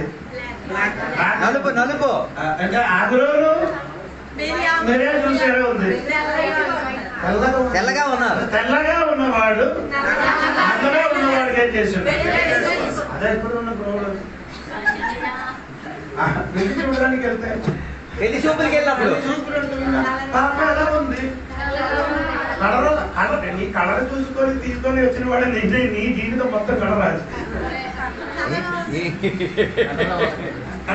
రోజు కలరే టీవీ లాగే. కలర్ కాదు చూడడం, కలర్ కాదని కాదండి నేను చెప్పినది. అది కాదు ముఖ్యం. సోదరు వారి మధ్యలో ఏమైంది? గొడవ అయింది. ఈ గొడవ జరిగినప్పుడు ఎవరు గొడవ చేశారు? మిరియాం. ఎవరికి విరోధంగా? దేవుడికి స్తోత్రం. సాధారణంగా మీకు సంఘంలో గొడవలు ఏమి చేయని వాడు కుటుంబస్తులే. హల్లెలూయా. ఎలగలేదు ఎలగలేదు. సాధారణంగా సంఘంలో గొడవలు చేసేది కుటుంబ సభ్యులే, రక్త సంబంధులే గొడవలు చేసుకునేది. అదే అందరూ హల్లెలూయా ప్రైజ్ లార్డ్ అయిపోయింది. నిజంగా ప్రౌఢ చేసిన వాడు ఎవరు? వేరే బయట ఉన్నవాడు కాదు. ఒక రక్తంతో పుట్టిన వాళ్ళే, ఒక రక్త సంబంధులే. దేవుడికి స్తోత్రం. అది ఎందుకు చదవమ్మా? రెండో వాక్యం చదువుతారు. వారు మోసే చేత మాత్రమే యెహోవా వారు మోసే చేత మాత్రమే యెహోవా పలికించెనా ఆయన మా చేతను పలికింపలేదా అని చెప్పుకొనగా యెహోవా ఆ మాట వినెను. స్తోత్రం చెప్పండి. మోసం వినలేదు, దేవుడు విన్నాడు. అది మాట్లాడింది మోసే వెళ్ళలేదు కానీ దేవుడు విన్నాడు. స్తోత్రం కలిగి మీరు ఎవరెవరికి విరోధంగా మా ఇంటిలో కూర్చొని మాట్లాడుతున్నారు అది మీ అధికారం వినలేదు, జోడిపాస్టర్ వినలేదు, భాస్కర్ పాస్టర్ గారు వినలేదు, దేవుడు వింటున్నాడు. ఆలోచించి హల్లెలూయా చెప్పండి. దేవుడు ఎక్కడ ఉన్నాడు? ఆయన సింహాసనం దేవుడు ఎక్కడ ఉన్నారండి? నీ లోపల దేవుడు ఉన్నారు. నీ లోపల పరిశుద్ధాత్మ యేసయ్య ఎక్కడ ఉన్నారండి? నేను లేదు. యేసయ్య గ్రంథంలో స్వర్గంలో ఆయన సింహాసనము, వీళ్ళు ఎక్కడ కూర్చి ఉన్నారు? నీ ఇక్కడ కూర్చి చెప్పిన మొత్తం ఎక్కడ? ఆయన కాళ్ళ కింద కూర్చొని నువ్వు మాట్లాడుతున్నావు. అందుకని జాగ్రత్త మాట్లాడదు. ఎవరు వినలేదు కానీ ఎవరు విన్నారు? వినాల్సిన దేవుడు విన్నాడు. అర్థమైన వాడు మాత్రం. అది ఎందుకు వీడికి రోగం రాలేదండి మీకు తెలుసా? పగిడి మేఘస్తంభము, ఆత్మీస్తంభము. నేను ఎందుకు రోగం రాలేదు? దేవుడు ఇచ్చిన ఆహారం తిన్నాను కాబట్టి. మన్నా మన్నా దేవుడు ఇచ్చిన నీరు తాగారు. దేవుడు చెప్పిన కింద నీ ఉంటే నీకు ఏది రాదు. ఏ తెగులు నీ గుడారము వైపు రావు. దేవునికి స్తోత్రం. దెయ్యాల పరివారం భూమిని జరిగినప్పుడు రోగం ఎందుకు రాలేదంటే అప్పుడు మనకు ప్రార్థన చెప్తున్నారు. ఒక ప్రార్థన ఈ రాజ్యము వచ్చినప్పుడు దేవుడి రాజ్యం భూమిని సాధింపబడిన కాబట్టి రోగానికి ఇక్కడ ఏం లేదు. చెప్పాలి ఎంతమందికి అర్థమైందని నాకు తెలియదు. పాతరాజ్యం పోయింది, దేవుడి రాజ్యం వచ్చింది. స్తోత్రం కలిగింది. అంటే ఇక్కడ చదివే నాకే మలాఖీ గ్రంథం 4వ అధ్యాయం 2వ వాక్యము చదవండి. 2వ అధ్యాయం 4వ అధ్యాయం 2వ వాక్యం. అయితే నా నామమందు భయభక్తులు గలవారకు మీకు నీతి సూర్యుడు ఉదయించును, అతని రెక్కల ఆరోగ్యము కలుగజేయును కనుక మీరు బయలుదేరి క్రొవ్విన దూడను గంతులు వేయినట్లు గంతులు వేయుదురు. అడుగుతున్నారు వారికి యేసు ప్రభు ఎలా వస్తుంది? నీతి సూర్యుడు. మనకు యేసయ్య ఎలా వస్తుంది? మనకు వస్తుంది. వాని కొరకు యేసయ్య నీతి సూర్యుడిగా వచ్చినప్పుడు మనము సంఘం కొరకు యేసయ్య వచ్చినప్పుడు ఎలా వస్తారు? రాడికి నీతి సూర్యుడిగా వస్తే మనకి పులికి మరిగా వస్తుందా? రాజులకు రాజు. మొదటి పీతరుల పుస్తకం రండి. మొదటి 2 పీతరులు 1 అధ్యాయం 19 వాక్యం. ప్రకటన గ్రంథము 22:16. 2 వాక్యం చదవాలి. 16 మొదటి 2 పీతరు 1 అధ్యాయం 19. మరియు ఇంతకంటే స్థిరమైన ప్రవచన వాక్యము మనకున్నది. తెల్లవారి వేకువ చుక్క నీ హృదయంలో ఉదయించును. మనకి యేసయ్య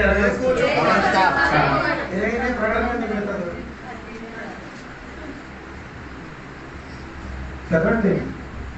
22:16. సంగముల కోసరము ఈ సంగతులను గూర్చి మీకు సాక్ష్యం ఇచ్చుటకు యేసు అని నేను నా దూతను పంపి ఉన్నాను. నేను దావీదు వేరు ప్రకాశమైన వేకువ చుక్కవై. యేసు ప్రభువు మన పరకు వస్తున్నారు. ప్రకాశమైన వేకువ చుక్క. ఆమె చెప్పండి. ఆమె చెప్పండి. నేను చెప్పాను కాబట్టి ఫస్ట్ ఏం మొదటి కనిపించదు, వేకువ చుక్క. తర్వాత ఏదో వస్తుంది. మొదటి వేకజుగా ఎప్పుడు కనపడుతుంది? తెల్లవారి. నీతి సూర్యుడు ఎక్కడ ఉదయిస్తుంది? నీతి సూర్యుడు ఉదయించేది ఎప్పుడు?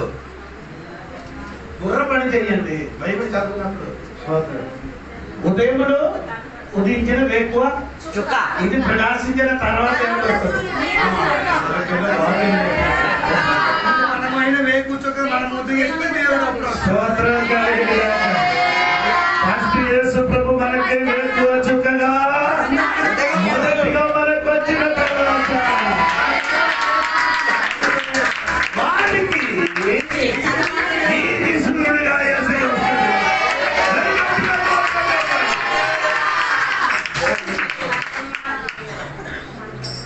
చదవనప్పుడు నాకు సంతోషం భయంకరంగా. ఈ జ్వరం ఉంది కాబట్టి తినడానికి ఇష్టం ఉంది కానీ భయపడుతున్నారు. అల్లేదే చెప్పండి. అంటే అప్పుడు ఇక్కడ మనం చదివిన వాక్యంలో సరే మళ్ళీ 29 రండి. 4వ అధ్యాయము 2వ వాక్యం. అయితే నా నామమందు భయభక్తులు గలవారు మీకు నీతి సూర్యుడు ఉదయించండి. ఒకటి ఉదయిస్తుంది. అతని రెక్కల నీతి సూర్యుడు ఏం చేస్తున్నారు? ఉదయిస్తారట. అంటే ఉదయించడం ప్రకాశించడం అదే కదా. ప్రకాశవంతం అదే కదా ఆయన ఉదయించడం. ఉదయించడం ప్రకాశించడం. దేవునికి స్తోత్రం. నీతి సూర్యుడు ఏం చేస్తున్నారు? ప్రకాశిస్తున్నారు. దేవునికి స్తోత్రం. అంటే చెప్పండి గట్టి. నీతి సూర్యుడు ఉదయించినప్పుడు మనం అందరం ప్రకాశంలోనికి కలిగిన గాక. యేసయ్య నీతి సూర్యుడుగా ఈ భూమిలోకి వచ్చినప్పుడు దేవుడు విడయం చేస్తున్నప్పుడు యేసయ్య తోడుగా ప్రకాశించి దేవునికి స్తోత్రం. చెప్పండి గట్టి. యేసుప్రభు ఈ లోకంలో జీవించినప్పుడు ఈ లోకానికి ఆయన ఎవరు? వెలుగుగా ఉండించినాడు. దేవునికి స్తోత్రం. మీరు వచ్చినప్పుడు తిరిగి వచ్చినప్పుడు వెలుగుగా రాదు, ఎలాగని వస్తున్నారు? లేదు, దేవుని నీతి సూర్యుడుగా వస్తున్నారు. అదే చెప్పండి గట్టిగా. ఒకటి నీతి సూర్యుడిగా వస్తున్నారు. దేవుని సూర్యుడు. రెండవది కదమ్మా. అతని రెక్కలు ఆరోగ్యం కలుగు చేయండి. సోదరులు చెప్పండి. అది ఊహించినప్పుడు ఏముందండి?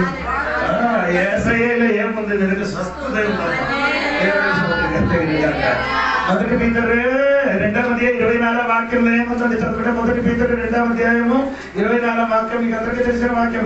పాపముల విషయమై చనిపోయి నీతి విషయమై జీవించున్నట్లు ఆయన తానే తన శరీరమందు మన పాపములను రాజు మీద మోసుకొనెను. ఆయన పొందిన గాయముల చేత మీరు స్వస్థతను చెప్పండి. మనకేం కలిగింది స్వస్థత. ఎన్నిసారి గాయపరిచారు కొర్రాతోడు కొట్టారు 39. ఎందుకు 39 కొట్టారు? ఎందుకు 39 సార్లు యేసయ్యని కొరడాతో కొట్టారు? అంత కొట్టడానికే బైబిల్ చెప్తున్నారు. దేవునికి స్తోత్రం. అల్లే చెప్పండి. పాత నిబంధనల పుస్తకం 39 పుస్తకం ఉంది. 39 పుస్తకములు రాయబడిన సమస్త రోగములు ఆయన దగ్గర మనకు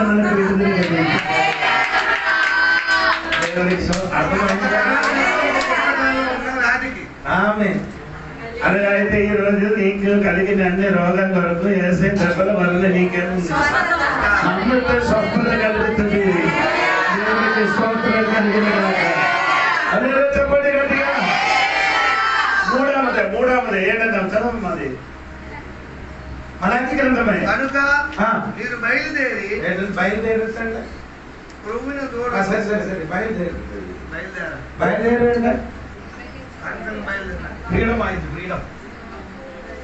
యేసు ప్రభు స్పీసీ సూర్యుడు అయినప్పుడు మనకేం తెలిసింది?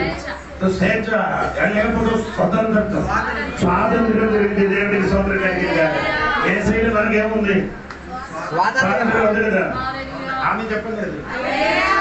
ఇంటికి స్వాతంత్రం ఎప్పుడు దొరికింది? ఇంటికి స్వాతంత్రం స్వాతంత్ర్యం ఎప్పుడు దొరికింది?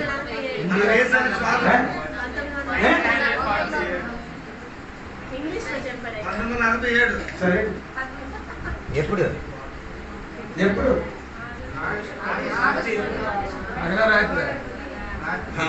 ఆగస్టు 14వ తారీఖుని 12:30 గంటలకు దొరికింది. అది 15 అయ్యింది మనకి. రాత్రికి సహకరించారు. పగల స్వాతంత్రం దొరకాల్సింది రాత్రి ఎందుకు దొరికింది? బ్రిటిష్ గారు ఏం అడిగారు? మనం ఏంటి విడిచిపెట్టి వెళ్ళిపోతాం. ఒక వ్యక్తికి ఇస్తే మనం ఏంటి ఎవరికి? రాజీవ్ గాంధీగా ఎవరికి ఇచ్చి మనకి స్వాతంత్రం దొరికింది? ఆగస్టు 14 తర్వాత ఎవడు కనబడకుండా పోయింది? గాంధీ కనబడకుండా పోయాడా? ఆగస్టు 14 తర్వాత సుభాష్ చంద్రబోస్ కనబడకుండా పోయాడుగా. సుభాష్ చంద్రబోస్ ఆడికి ఆడిస్తే మనం ఏం చేసాం ఇండియా. కానీ ఇంతవరకు ఇండియా ఇప్పుడు వరకు అది తెలియదు, పంచలేదు. బాకీ అందరి గురించి రాయలేదు కానీ సుభాష్ గురించి ఏం నమ్ముతున్నారు? అది ఆయనకి అక్కడికి ఇచ్చారు.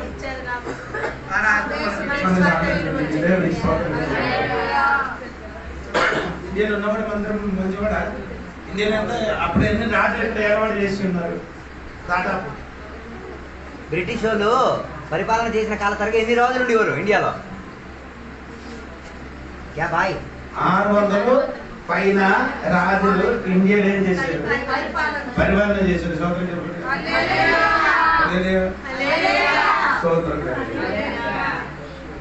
అంటే ఈయన ఒక్కరితో ఏం చేయండి కలవలు. ఎప్పుడు ఇద్దరు రాజులు ఏం చేస్తున్నారు? గొడవలు ఏం ఆడి బ్రిటిష్ మన రాజ్యంలోకి రావడానికి ఉన్న కారణం ఏంటి? రాజులు కొట్టుకోవడం.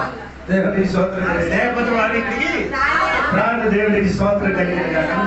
మాట ఏంటంటే మనకు స్వాతంత్ర్యం దొరికింది ఎవరి వలన? క్రీస్తు యేసు వలన. దేవుడికి స్తోత్రం. ఆయన ఉద్దేశించిన కాబట్టి మనకు బయలుదేరారు. దేవుడికి స్తోత్రం కలిగింది. చెప్పండి గట్టిగా.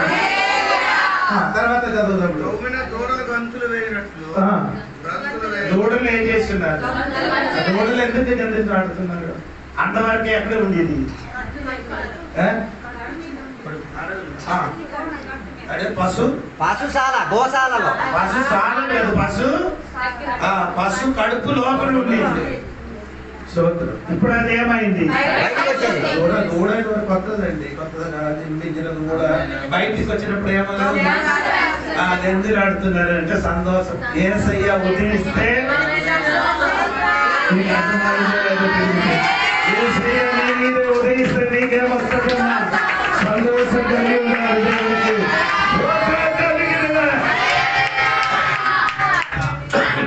చూడవాట చదవండి. ఆయన రాలేదు. నేను నియమింపబో దినమున దుర్మార్గులు నీ పాదముల ధూళి వలె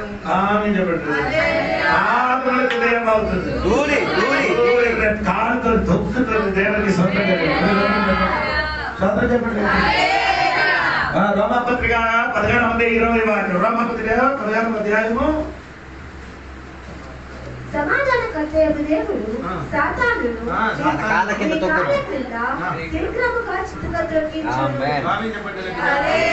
నీటి సూర్యుడు ఉదయిస్తే సాతాను కాంతితోని మనం ఏం చేస్తున్నాం? స్తోత్రం చెప్పాలి. చెప్పండి గట్టిగా స్తోత్రం చెప్పండి. హల్లెలూయా. స్తోత్రం కలిగి మాట ముగిస్తున్నారు దేవునికి స్తోత్రం. సాధారణకి మనం ఏం చేసి సాతాను కాళ్ళ కింద రావాలని 19 వాక్యం చదవండి. 19 వాక్యం. నీ విధేయత అందరికీ ప్రచురమై సాతాను నీ కాళ్ళ కింద పడాలంటే నీ ఏం చేయాలి? నీకు అది లేదు కాబట్టి సాతాను చేయదు. నీ మీద ఎక్కువ స్తోత్రం. స్తోత్రం చెప్తారు. యేసు ప్రభు విధేయం కలిగేయాలా ఎవరికి? యేసు ప్రభు వారు విధేయత కలిగారా? ఎవరికి? తల్లిదండ్రికి విధేయత కలిగితే సాతాను నీ కాళ్ళ కింద పడదు. ఎవరికి విధేయత కలిగి ఉండేది? తండ్రికి విధేయత కలిగి ఉన్నారు. యేసు ప్రభు లోకములో జీవించినప్పుడు ఎవరికి విధేయత కలిగి జీవించారు? తండ్రి మాటకి ఏం కలిగి? తండ్రి మాటకి విధేయత కలిగిన కాబట్టి సాతాన్ని ఆయన కాలు కిందకి వచ్చారు. నీ విధేయత కలిగి జీవిస్తే సాతాను నీ కాళ్ళ కిందకి వస్తుంది. దేవునికి సంఘపడితే విధేయత కలిగారు. దేవునికి సోదరు ఏమంటుంది? విధేయత ఉందా నాకు? సోదరు విధేయత ఉందా? ఎవరు? నేను తల కాదు కదండి. దేవునికి సోదరు. నీ భర్తకి నీ విధేయత కలిగి ఉంటున్నారా? నీ పాస్టర్ గారికి విధేయత కలిగి ఉన్నారు. పాస్టర్ గారు ఎప్పుడు 10 గంటలకు ప్రార్థన, హల్లెలూయా. 11కి ఒక సెక్షన్, ఒక గుంపు 12కి, ఇంకొక గుంపు కానికి లేదా, ఇంకో గుంపు అని లేచి వచ్చే మొహం చూపించడానికి. ఎందుకు జీవితంలో సాతాను నీ కాళ్ళ కిందకి రావాలని నీ విధేయత లేదు. ఏంటండి సోదరు? రామపత్రిక 13:1-2 వాక్యం ఇచ్చారంటే 13 ప్రతి వాడు పై అధికారులకు లోబడి ఉండవలెను. అలాగే చెప్పండి. ప్రతి చెప్పండి. సరే, అలాగైతే ఎవరికి లోపడాలి? పై అధికారికి లోపడాలంటే ఎవరెవరికి లోపడాలి? నీ కుటుంబం గురించి స్టార్ట్ చెప్పండి. లేదు అలాగే చెప్తా. భర్త భార్య లోపడాలి. పిల్లలు తర్వాత పిల్లలు పాస్టర్ గారికి ఏం చేయాలి? లోపడలేకపోతే ఏమవుతుంది? లోపడకపోతే, ప్రభుత్వానికి లోపడకపోతే ప్రతి వాడును పై అధికారులకు లోబడి ఉండవలెను. దానియనగా దేవుని వలన కలిగినది తప్ప మరి ఏ అధికారములు లేదు.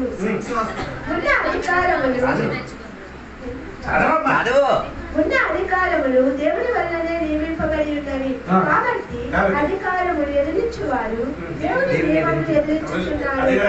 అధికారం ఇచ్చిన వాడి మాటకి నేను దేవునికి సవాలేస్తున్నావు నువ్వు. తర్వాత ఎదిరించువారు తన మీదకి తానే శిక్ష తెచ్చుకొందురు. లేటుగా ఆరాధనకి లేటుగా రండి, శిక్ష తెచ్చుకుంటారు. ఫ్రీగా ఫ్రీగా తెచ్చుకో. 10 గంటలకు ఆరాధనకి వస్తానంటే ఫ్రీ. ఈ రోజు కూడా దొరికింది కొందరికి. దేవునికి స్తోత్రం కలుగునుగాక. లోపడానికి మనసు లేదు, తనకి తానే తెచ్చుకున్నారు. పాపం చేతనే శిక్ష కాదు. స్తోత్రం. దేవునికి స్తోత్రం. అందుకని నా సందర్భంలో చెప్తాను మాట్లాడుతుంటే దైవదాసుడికి అధికారం ఏం చేయాలి? లోబడి దేవుడిని జీవించాలి. దేవునికి స్తోత్రం. మొత్తం ఏం చేయను? దేవునికి స్తోత్రం. అందుకే యేసు ప్రభు తన తండ్రికి లోబడినట్టుగా సంఘము దైవదాసుడికి ఏం చేయాలి? స్తోత్రం. లోబడితే అది మీకు మేలు కలుగుతుంది. నీ లోబడితే నీకెవరు లోబడుతుంది? లోబడతాడు. మనం లోబడితే సాతాను మన కాళ్ళ కింద. స్తోత్రం. మనం లోపడరు. సాతాను మన నెత్తి మీద. సాతానికి ఇప్పుడు కాలు కింద కాదు, సాతానికి తల మీదే ఉన్నాం. సాతానికి ఇప్పుడు తల అవును. అందుకే కదా బాధ్యత సార్ కాలు సరిపోతామా. స్తోత్రం కలిగింది.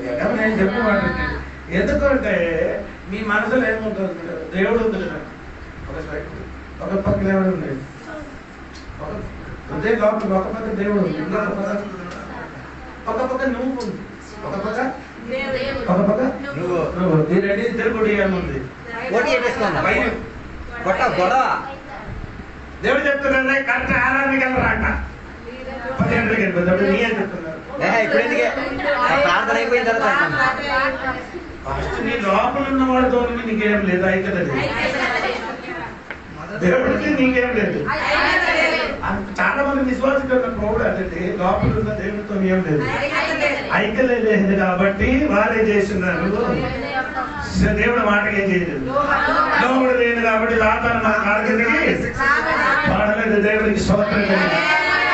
దేవుడు విడలేక మన కాళ్ళకి అంతా పవర్ ఉంది. మన కాళ్ళకి సాధారణ కాళ్ళకి అంతా పవర్ ఉంది. యోశువకి దేవుడు చెప్పిన మాట చెప్పండి. ఒకటి అయితే యోశువ గ్రంథం 1 అయితే చదవద్దు, చదవకుండా చెప్పండి. నీ ఏ మనసులో నీ ఎందుకు అదే కరెక్ట్. అదనకంటే ఘనమైన విషయం ఉంది. నీ ఎక్కడ అడుగు పెట్టితే ఆ దేశాన్ని చేతికిస్తానని దేవుడు 1:3 చెప్పండి. విశ్వసించి నీ ఎక్కడ అడుగు పెట్టితే అలాగే అయితే విశ్వాసి అయిన నువ్వు నీ ఏదైనా ఇంటికి అడుగు పెట్టినప్పుడు అక్కడ ఉన్న సాతాని శక్తి నీ లోపడానికి రెడీ అవుతుంది. సాతాని శక్తిని కాలు కింద దేవునికి స్తోత్రం కలుగునుగాక. అందుకని ఇది సంకల్పించి లోపలికి దైవదాసునికి లోపలండి, దేవుని వాక్యానికి లోపలండి, ఈ పైనున్న అధికారికి లోపలండి. దేవునికి స్తోత్రం కలుగునుగాక. ఎదిరించిన వాళ్ళు ఎవరికి ఎదిరిస్తున్నారు? దేవునికి స్తోత్రం కలుగునుగాక. ఇప్పుడు అందరూ పాస్టర్ గారు మాట్లాడుతున్నారు కదా, దమ్ముంటే పాస్ గారి దగ్గరికి వచ్చి ఏం చేయాలి? అది అంతే, అది లేదు, అది పిరికాత్మది.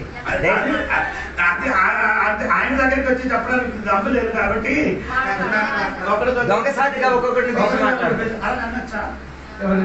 పాస్టర్ గారి గురించి ఎందుకంటే చేశారంటే మన ఎద్దులు రెండు ఫ్రెండ్ రెండు ఎద్దులు. నీకు కథ చెప్పడం ఇష్టం లేదు, బాగా చెప్పడం తప్ప. ఆడ ఫ్రెండ్ గా తిరుగుతున్నారు కదా, అడవి వెళ్ళి ఆడ గట్టి తెలుసుకుని తిరిగి వెళ్ళినప్పుడు ఒక రోజు ఒక నక్క చూసాడు. వీడికి ఒక్కడికి ఎరగంటే విడగొట్టి చంపేసి తినాలి. అలాగే వెళ్ళినప్పుడు ఒక నక్క ఏం చేశారంటే ఈ ఒక్క ఎదురు చేసి ఏదో చెప్పలేదు, అలా యాక్షన్ చేసి అప్పుడు ఇంకొక ఎద్దు ఏం చేశారు? ఏం చెప్పాలరా ఏం చెప్పలేదు. ఏం చెప్పలేదురా బాబు. చెప్పకుండా అక్కడ ఎందుకు వెళ్ళి చూపెట్టారు? అలాగే అడిగారు. చెప్పకుండా ఎందుకన్నా పెట్టి గొడవ అయితే ఇద్దరు ఏమైంది? నక్కకి ఇద్దరికి చంపేసి తెలిసేది. ఇదే కొందరు పని. చెప్పారు, ఎవరికి చెప్తుంది? పక్కన అది చెప్పచ్చా? మాస్టర్గా చెప్పచ్చా? అవునండి. ఆ టైంలోనే ఇద్దరు కలిసి భాస్కర్ దగ్గరికి వెళ్ళిపోతే ఈ తీరిపోయాడు. ఈయన విశ్వాసికి బుర్ర లేదు.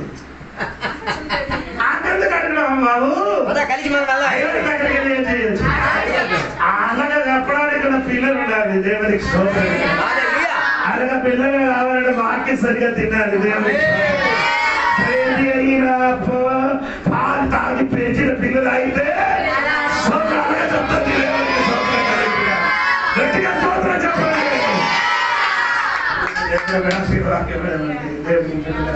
సాతాను ఈ దినంలో మన కాళ్ళ కింద పడాలి. నిరాశ పడకూడదండి. సాతాను నిరాశ అక్కడి నుంచి ఇక్కడి నుంచి మన దగ్గరికి రప్పిస్తుంది. స్తోత్రం. భయపడకూడదండి. కాళ్ళ కిందకి వస్తామని దేవుడు చెప్పిందో అనగా వస్తుంది. దేవుడికి స్తోత్రం కలిగి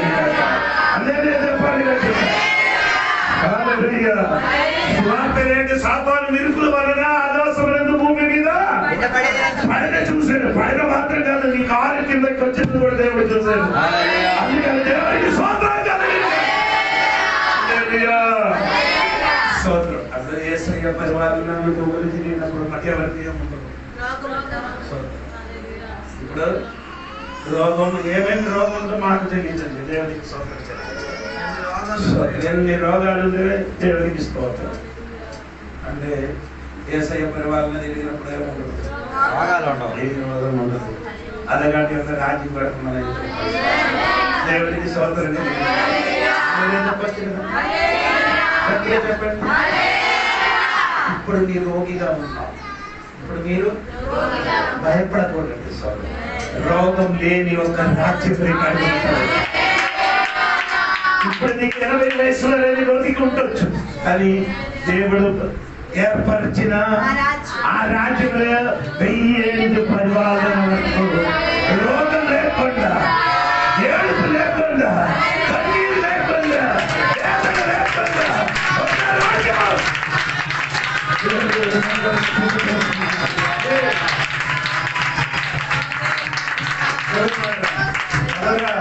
ఈ రాజ్యంలోకి రిక్రూట్మెంట్ చేయడానికి రాయడానికి మన పిల్లలందరూ వచ్చారు. అర్థమైంది. ఆ రాజ్యంలోకి నిన్ను మనసు పొందారా, రక్షణ పొందారా, బాధ్యత పొందిందా, పరిశుద్ధంగా జీవిస్తున్నారా, లేకపోతే తిరిగిరా. ఈ రాజ్యానికి నీ ఏం చేయాలి? వారసులుగా మారాలి. దేవుడి స్తోత్రం. ఆయన మన గురించి సిద్ధపరిచిన రాజ్యం. దేవుడికి స్తోత్రం. ఆ రాజ్యం కొరకు మనం ఎదురు చూస్తున్నాం. దేవుడి వాక్యం ద్వారా దీవించిన కాదు.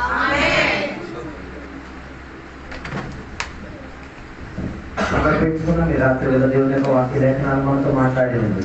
ఈ రాత్రి వేళ దేవుని యొక్క సన్నిధిలో మనం సమర్పించుకున్న మన హృదయాన్ని ఈ రాత్రి వేళ దేవుడు మీతో మాట్లాడి జీవితే ఒక నిమిషం మన వ్యక్తిగత జీవితాన్ని మనం దేవుని సన్నిధిలో సమర్పించుకుందాం. ఆ 1000 ఏళ్ల పరిపాలనలో నువ్వు దేవుడు ఇచ్చిన అధికారం చెప్పున రాజ్యంలో స్వతంత్రించి అధికారపరిచే పంక్తిలో ఉన్నావా లేదా? ఈ రాత్రి వేళ ఒక్కసారి నేను నీవు విడదీసి నీ మనసాక్షితో నువ్వు మాట్లాడితే ఒకవేళ ఈ రాత్రి వేళ నీవు ఆ రాజ్యంలో పాలభాగస్తుడిగా లేవు, కనబడలేదా? ఈ రాత్రి వేళ ఒప్పేసుకో దేవుని సన్నిధిలో. ఆయన నీతి సూర్యుడిగా ఉదయించుకొని ఉన్నాడు. ఆయన విడుదల ఇచ్చి తీరడానికి, అదే రీతిగా మనకి స్వస్థత ఇచ్చి తీరడానికి, అదే రీతిగా మనకి ఆత్మీయ శుద్ధీకరణ ఇచ్చి తీరడానికి ఉదయించిన నీతి సూర్యుడు నేటికి కూడా ఉదయించి ఉన్నాడు. ఆయన దగ్గరికి రాగలిగి తీరగలిగితే ఈ రాత్రి వేళ నీకు రక్షణ కలిగి తీరుతుంది. ఈ రాత్రి వేళ ఏసైన నిజ రక్షణని అంగీకరించి తీరదు. నీ లోపల ఒక నవీనత వచ్చి తీరుచు. నువ్వు దేవుని యొక్క పోలికలోకి మార్పు చెంది తీరుచు.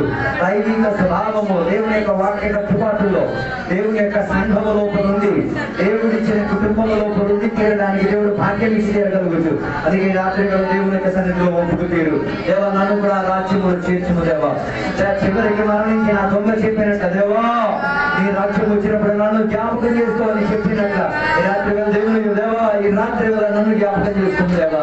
నేను నీ రాజ్యము నుండి తీరాలి. నేను నా పిల్లలు నీ రాజ్యము నుండి తీరాలి. నా కుటుంబ సభ్యులు ఆ రాజ్యము నుండి తీరాలి. దేవ వివిధ దేశానికి వారసులై తీరాలి. 1000 ఏళ్ల పరిపాలనలో ఇత్తడిలన్నీ కూడా బంగారముగా మారి తీరుతాయి. కర్రలన్నీ కూడా కర్ర అన్ని కూడా ఇత్తడిగా మారి తీరుతుంది. సౌఖ్యము కలిగిన రాజ్యం, సమాధానం కలిగి ఉన్న రాజ్యం, విడుదల కలిగి ఉన్న రాజ్యం, నవీనత కలిగి ఉన్న రాజ్యం. సంఘ బిడ్డలారా, మీకు ఎంత క్షేమం కలిగిన రాజ్యం అది. ఆ రాజ్యంలో నువ్వు పరిపాలిస్తావు. ఆ రాజ్యంలో పరిపాలించి తీరాలంటే ఈ రోజు సంఘములో విధాయత కలిగిన వాడిగా ఉండి తీరాలి. రాత్రి వేళని సంఘ కాపరికి విధాయత కలగలేదా? ఆయనకి ఎదురుగా మాట్లాడి రాత్రి వేళ ఆయన దగ్గరికి వెళ్ళి కాళ్ళ మీద పడి క్షమాపణ చెప్పు, పాస్టర్ గారు తప్పితం నేను మాట్లాడాను, నేను నీ గురించి ఎదురుగా మాట్లాడాను, నీ గురించి కించపరిచేట్టుగా మాట్లాడి నన్ను క్షమించమని కోరిదేను సంఘ సమక్షంలో నిలబడి ఒప్పేసుకో. అలాగైతే రాత్రి వేళ ఆ విషయంలో దేవుడు పరిహారం ఇచ్చుకో తీరగలుగుతాడు. కొన్ని రోగాలు నేను వదలట్లేదు కదా, కొన్ని శాపాలు నేను విడిచిపెట్టలేదు కదా, నువ్వు ఎదురించింది దేవునికే. రాత్రి వేళ దేవుడు నీతోనే మాట్లాడి తీరేది. అయ్యో కుమారుడా, మీ నాన్న గురించి మీ అమ్మ గురించి ఎంత దోషంగా మాట్లాడవే, గత రోజున మాట్లాడి పుటాన్ని వేసుకొని తిరుగుతున్నావు. ఈరోజు రాత్రి వేళ దేవుడు నీతోనే మాట్లాడుతున్నారు. వెళ్ళి అమ్మకి సారీ చెప్పు, వెళ్ళి నాన్నకి సారీ చెప్పు. వారి విరోధంగా తప్పిదం చేసావు. రాత్రి వేళ కేక ఆ శబ్దం నేను కేకేసి పిలుచుతున్నది. అయ్యో పనివాడా, నీ యజమానిని మోసం చేశావా? ఆయన దగ్గర నుంచి దొంగ సొమ్ము తీసుకొని ఏది నటించిన నాటక బృందంలా దర్శకత్వం వహించి తీరుతున్నావా? రాత్రి వేళ దేవుడు నీకు పిలుస్తున్నాడు. ఆ రాజ్యంలో పాలన తీరాలా? నీ యజమాని దగ్గర నేను తప్పిదాన్ని ఒప్పేస్తావు. పొరపాటు జరిగింది అన్న దానిని అంగీకరించుకు తీరు. భార్యలారా, నీ భర్తల వ్యతిరేకంగా ఏదైనా చెప్పితం చేస్తుంటే రాత్రి వేళ ఒప్పేసుకొని భర్తతో ఏకమతమై తీరు. ఒక మనసులోకి తిరిగి వచ్చి తీరు. లేకపోతే దేవుని నేను ఎదిరించింది. రాత్రి వేళ ఆలోచించుకు తీరాలి. ఈ పక్కటి వేళ దేవుని, ఈ రాత్రి వేళ దేవుని యొక్క సన్నిధిలో కన్నీరు కార్చాలంటే కన్నీరు కార్చవచ్చు, ఏడవాలంటే ఏడవచ్చు. ఏ దేవుని సన్నిధిలో చెప్పి తీరు. సారీ చెప్పాల్సిన చోటుకెళ్ళి సారీ చెప్పుకో. క్షమాపణ అడగాల్సిన వాళ్ళకి క్షమాపణ చేసుకో. అలాగైతే నీ కొరకు ఒక రాజ్యం సిద్ధపడుతున్నది. ఆ రాజ్యంలో నీ కొరకు ఒక సింహాసనం ఏర్పడబడుతున్నది. అక్కడ నువ్వు కూర్చుంటావు. 10 రాజ్యములను పరిపాలించే యోగ్యత రాబోతున్నది. అందుకే దేవుని సన్నిధిలో మనం ప్రార్థన చేద్దాం. పరిశుద్ధ మహోన్నత దేవానికి వందనాలు తెలుపుతున్నాం. రాత్రి వేళ నీ వాక్యాలను మేము విని తీరాం దేవా. ప్రభుత్వానికి మేము లోబడి తీరడానికి దేవుని యొక్క వాక్యోపదేశం మాకు నేర్పించి తీరుతున్నది. లేదా ఈ రోజు కూడా మేము ఆరాధనకు వచ్చినప్పుడు ఆలస్యంగా వచ్చి దేవా నిన్ను ఎదిరించాం. మేము మా మీదకి మేము శిక్షావిధి తీసుకొచ్చాం. పొరపాటు జరిగిన దాన్ని క్షమించండి దేవా. ఇక ఏ రోజు కూడా నేను ఆరాధనకి లేటుగా రాను, అభ్యంతరపరిచేవాడిగా రాను. కరెక్ట్ ఆరాధనకు ముందుగా వచ్చి హాజరై నేను విధాయత పడింది దేవునికే, నాకు నేను కలిగేది దేవుని మూలంగానే అన్న శిక్షను దేవా ఆ దేవుడిచ్చిన తీర్పును నేను తొలగించుకు తీరేందుగా ఒక ఉడంబడిక చేసి తీరుతున్నాం దేవా. అలా ఉడంబడిక చేసి తీరడానికి కొందరు దేవుని బిడ్డల మనసు లక్ష్య పెట్టడానికి దేవానికి స్తోత్రం. వారి జీవిత విధానానికి మార్పు కలిగేరు గాక. ఆరాధనకి మాత్రం కాదు, ఆత్మీయతకు అన్ని విషయాలకు ప్రాధాన్యత ఇచ్చిన దేవుని బిడ్డలుగా మారుతున్నకు దేవ సహాయం సౌకర్యం దయచేయమని కోరుతున్నా. ఈ రాత్రి వేళ వాక్యాంశాలు మాట్లాడి తీరినప్పుడు ఏదైనా వాక్య విషయం ఎవరినైనా తాకుంటే, ఎవరి జీవితంలో అయినా ఏదైనా రీతిగా పొడిపించుకున్న భావన ఇచ్చి తీరుంటే ఈ రాత్రి వేళ వాటిలో ఒక విడుదల జరిగి తీరాలి. వారి లోపల ఒక నవీనత బయలుదేరి తీరాలి. వారి లోపల ఒక సౌఖ్యం వ్యాపరిపబడి తీరాలి. వారి మీద ఉదయించిన నీతి సూర్యుడు ఇంకా ఉదయించుతూనే ఉండి తీరాలి దేవా. అలా సహాయం దయచేయమని కోరుతున్నాను. రాత్రి వేళ రోగిగా ఉన్న దేవుని బిడ్డల కొరకు ప్రార్థన చేస్తున్నాం. వారి రోగములను విడిపించండి. వేదనతో ఉన్న బిడ్డలకు వేదనను మార్పించండి. అనారోగ్య పాలై ఉన్న బిడ్డలకు దేవ ఆరోగ్యాన్ని దయచేయమని కోరుతున్నాను దేవా. అలా సౌకర్యము దయచేసినందుకు దేవానికి స్తోత్రం. ఇంతసేపు వాక్యం మాట్లాడి తీరడానికి సేవకులను బలపరిచినందుకు స్తోత్రం. వాక్యం విని తీరడానికి కృపా భాగ్యం మాకు ఇచ్చినందుకు దేవానికి స్తోత్రం. మా యజమాని, మా అధికారి, మా సర్వస్వం యేసయ్య నీవే. నేను లోబడి తీరి మేము జీవించి తీరటకు, నీతో పాలివాగలై తీరి పరలోకానికి తీరుటకు, మళ్ళీ పాలివాగలై తీరి లోకానికి యుద్ధం చేయడానికి వచ్చి తీరేటట్టు, అదే రీతిగా మేము 1000 ఏళ్ల పరిపాలనలో సింహాసనానికి ప్రభుత్వం చేయి తీరినంతలో కూడా దేవ కృపా భాగ్యంలో ఇక్కడ ఉన్న సంఘ బిడ్డలు అందరూ ఉండి తీరాలని కోరుతున్నాం దేవా. సహాయం దయచేయండి. ఎవరు వెళ్ళిపోకూడదు, ఎవరు కూడా దేవుడిని తొక్కేసి వెళ్ళిపోకూడదు, ఎవరిని కూడా దేవుని యొక్క అధికారానికి లోపడకుండా వెళ్ళకూడదు. అయ్యా దయచేయండి, కనికరం చూపించండి. దీవెనలతో నిశ్చయానికి దేవానికి స్తోత్రం. సహాయం దయచేసినందుకు స్తోత్రం. యేసు నామములో అడిగి పెడుతున్న పరమ తండ్రి, తండ్రి యొక్క కుమారుడు యొక్క పరిశుద్ధాత్మక సమస్యలు ఎల్లప్పుడు ఎక్కడ చూసిన సద్భక్తులతో దేవాన్ని 2 లాఖల వరకు తొలగిందుగాక. యేసు రక్తమే జయం, యేసు వాక్యమే జయం, యేసు నామమే సంపూర్ణ విజయం కలుగునుగాక. నోరున్న వాళ్ళందరూ గట్టిగా